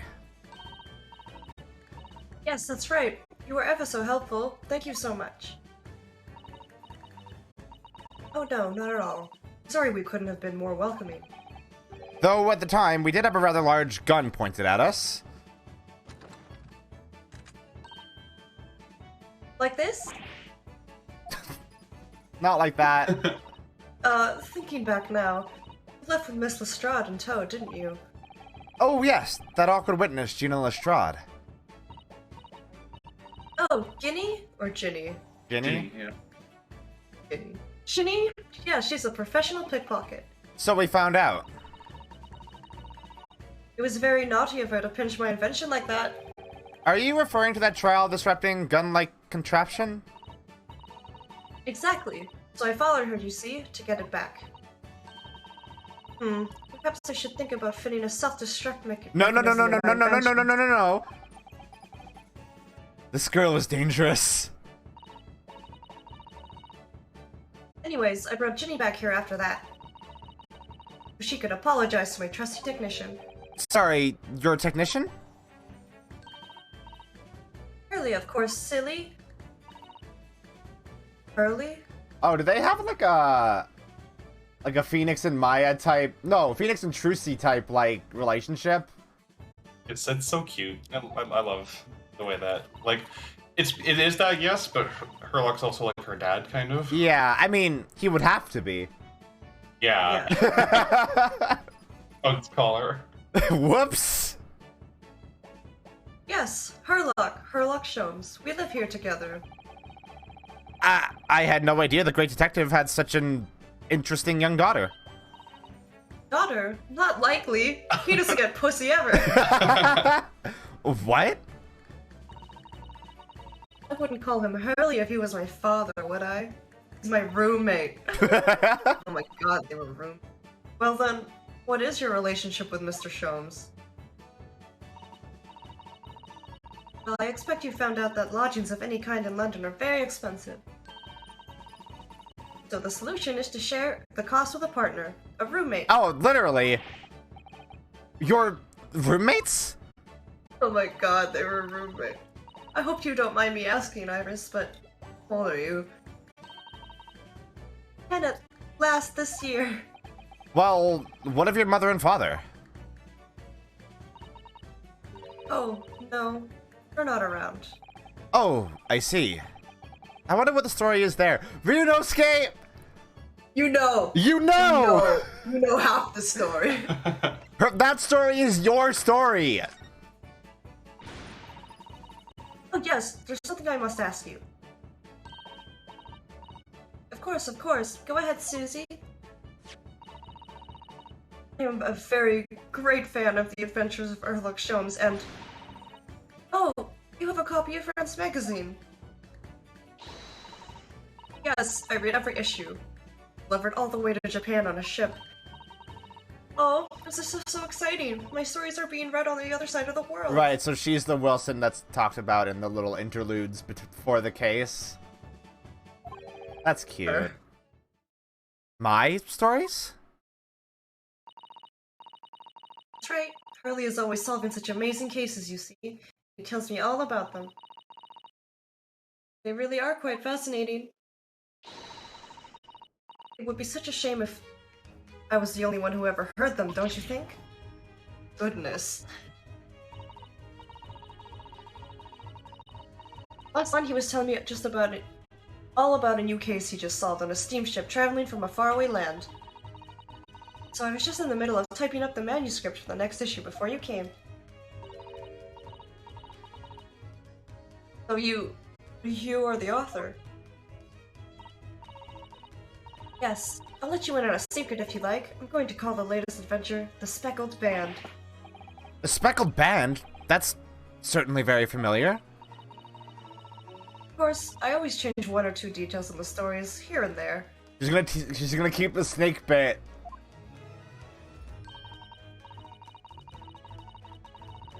This time, I had the idea of making a venomous snake be the cause of all the trouble. Oh, you're actually keeping the snake. Okay. Oh, that was Mr. Sholmes' first thought as well, actually.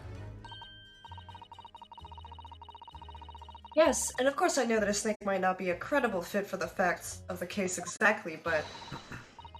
it's a story. Some poetic license is justified to make it more thrilling, I think. Don't you? So, do you mean to say... are the stories about Mr. Sholmes that are published in Rand's magazine all written by me? Yes, on my wonderful and very modern typewriter. But all the stories I've ever read are written by a doctor of medicine, Dr. John H. Wilson. Stutterson's getting more and more worked up. Ah, yes. That's me. I mean, my name really is Wilson. But what about the doctor of medicine part? She's so sad. She's so sad. That's all true, too. I am a doctor of medicine. No, at 10 years old? It's not much medicine. At 10 years old. Listen, this is a different time. This is when they were still drilling holes in people's skulls. Yeah. Well... she just gives someone cocaine. Like, yeah, exactly. Here you go. Well... gives him a fucking popper. God. That's quite incredible. But... Dr. Wilson is an English gentleman. Yes. I did alter the setting slightly, for the stories to be more compelling. Oh. Well, feels a little strange, doesn't it? A great detective with a 10-year-old girl in tow? I suppose it does, yeah. Is this just them calling out the conceit of Herlock and Iris at this point? Like they're just like calling it ridiculous in the game where it's happening. Yeah. Poor Susato-san. She looks like her whole world is just falling apart. About before. Yes? What's on your mind, Bruno? Do tell me. How did you know that I was a lawyer and we just arrived in London, I mean? Yes. Oh, and that we have a difficult trial tomorrow. How did you know all of that? Oh, that's what you mean. Please, tell us how you did it. Explain every detail. Show your work. Show your work! Of course, I'd be delighted. Although, there's really no mystery. Now, let's begin. Oh! Iris Wilson is proud to present her Logic and Reasoning Spectacular. Oh, is this happening? She puts on her no bullshit goggles. First of all, I knew already that you were a lawyer, Runo. After all, I met you yesterday at the Old Bailey in the defendant's antechamber. Right. But you also said that we'd only just arrived in London. How did you know that? Sholmes' apartment looks real weird right now. Cyberspace. I observed a passport and a travel ticket protruding from your breast pocket. Your breast. Oh! Your booba. Your booba. Your breast. So I was reasonably confident that you must have only just arrived in this country. And on top of that, you accepted a case against this particular prosecutor, telling me that you were unaware of London's court affairs. The Reaper of the Bailey? I walked right into that one, didn't I? Then I noticed a red ink stamp on the back of Susie's hand. You were given that when you visited the local prison to meet with a suspect, weren't you? Earlier today. Oh. They use those stamps to keep a close eye on comings and goings, you see. I didn't realize. And a red stamp is only for people visiting foreign inmates. So that told me that even you had only yesterday concluded that Child and Magnus McGill did. The two of you had already had cause to visit a foreign inmate at a local prison. However, neither of you was wearing a particularly sad expression on your face. I concluded that the prisoner was unlikely to be a friend or a relative. That led me to believe that you must have accepted a new case. I see. How could you have known that the trial is tomorrow? Well, having barely been home a few hours yesterday, Hurley stalled in another case. It obviously amused him. He told me he had caught a Japanese man who was bawling and trembling. Thanks, Herlock. Oh, he was bawling! A Japanese man? Well, clearly that must have been... Mr. Natsume! I need Shinji ale. Now, Bruno has that fancy Japanese sword. And I think your outfit is called a kimono, isn't it, Susie? Well, anyway, it was clear to me that you both come from Japan yourselves. I put two and two together and decided you must be defending the Japanese man Hurley caught. And there was only one conclusion those facts could lead me to. Both came here to ask Hurley about the case. Yeah, spot on. There's a note on the mantelpiece that says the man's trial will be tomorrow. Hurley is always stabbing his notes with a knife, you know. He is silly. Why does he do that? Because he's silly. To assert his masculinity. Oh my god. And that's all there is to it, really. I like to think that he did it once while, like, drunk. And then there's a hole in the wall forever, so it's like, shit, well, I gotta cover it up. So that's where he puts all his notes? Yeah. Oh my god. Thank you for listening. I'm Iris Wilson, and that was one of my great deductions. Be sure to like and subscribe.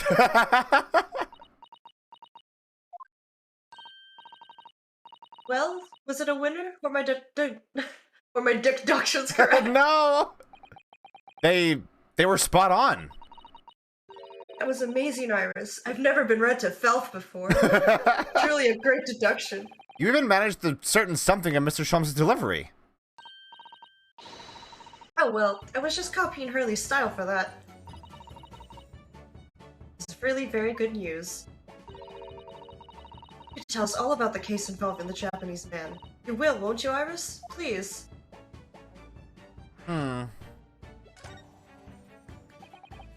So yesterday, Mr. Sholmes apprehended the Japanese man, you were saying? Yes.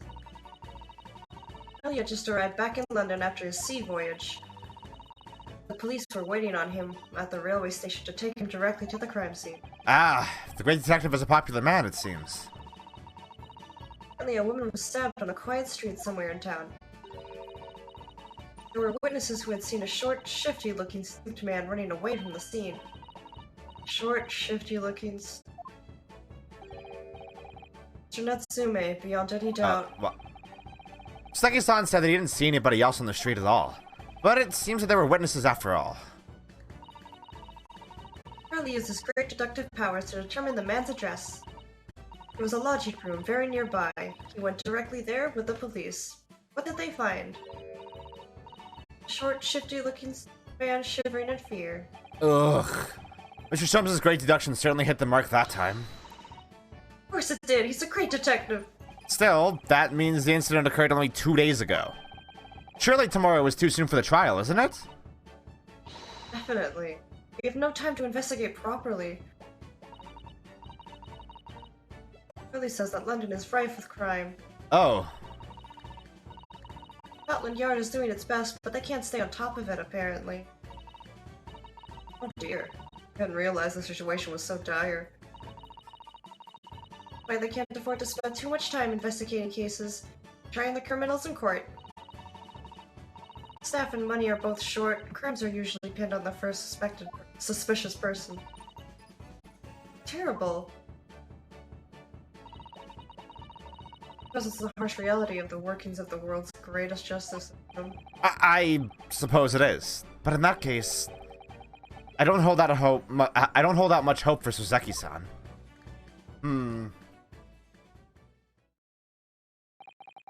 Thank you for answering so many of our questions, Iris. This has been very informative. Oh, you're most welcome. It's so much fun. Do you happen to know where Mr. Sholmes is at the moment? As you guessed, we'd like to ask him some questions about this case is all. Ah, well. I expect Hurley is still investigating the scene. Of the case involving Mr. Natsume, you mean? Yes, Mr. Natsume? Hurley said he was going to the man's lodgings. If you leave now, you'll probably catch him there. Iris, do you know where those lodgings are? Well, I imagine the police are still investigating the scene of the crime themselves, aren't they? Did you happen to come across a detective by the name of Gregson when you were there? Yes, we know Inspector Gregson. Ah, goody. In that case... Give Grixie this from me, would you? If you do that, I'm sure he'll tell you what you want to know. What is this? 5-shilling piece and a postcard, it seems. Huh. A bribe. A bribe? Reads, tell the gentleman in black whatever he wants to know. I trust that won't be a problem. Gosh, this will make Inspector helpless, will it? Well, thank you, Iris. We'll give it a try.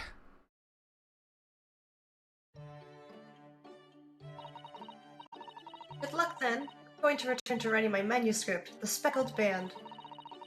And I'll be making more special blends of tea, so come back again soon. Be delighted. Thank you so much, Iris. You single-handedly holding this entire claptrap operation together. No shit. Claptrap operation. Come on, Mr. Naruhodo. It's back to the scene of the crime. Yay. She's not as much of a gremlin as I was expecting. So, somewhat dubious that they would exert any influence over the men of Scotland Yard at all, we headed back to the scene with Iris's curious note and one of the world's heaviest silver coins in hand. Oh! I wasn't actually expecting it to be continued. Yeah. They usually don't do those in the investigations. Yeah. Yeah. Well, I would say it's probably a good place to stop for the night then. Yeah. Okay. Hell yeah. Yeah, it was good. Oh, Mizuki Fad happening. Oh. Daughter is here. Shouldn't be here until Friday.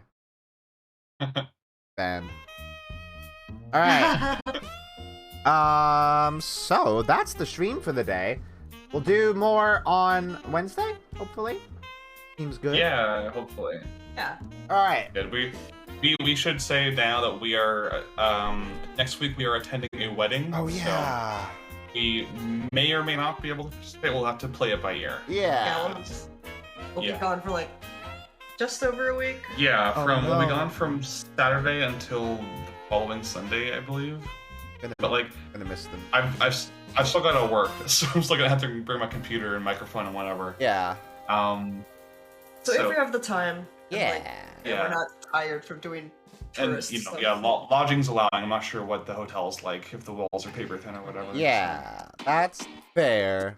Then we will do whatever next week. Then. Yeah, we'll play it. We'll definitely play it by ear. I would like Yeah. to do it if we can. I love doing it. Yeah. Yeah. Okay. Tomorrow I am probably gonna play some Neon White with Violet. Finally. Hello. It's been a long time since I played Neon White, so I would like to play it. We'll probably minute. do that. And Yeah, I'm I'm excited excited for to that. listen. Yeah. Hey, Mina Alcesti, thanks for hanging out tonight. It was fun. Yeah, our pleasure. Alright. I love you all. Hope you all have a wonderful morning, afternoon, or night. And, as always, a good sleep. Au revoir.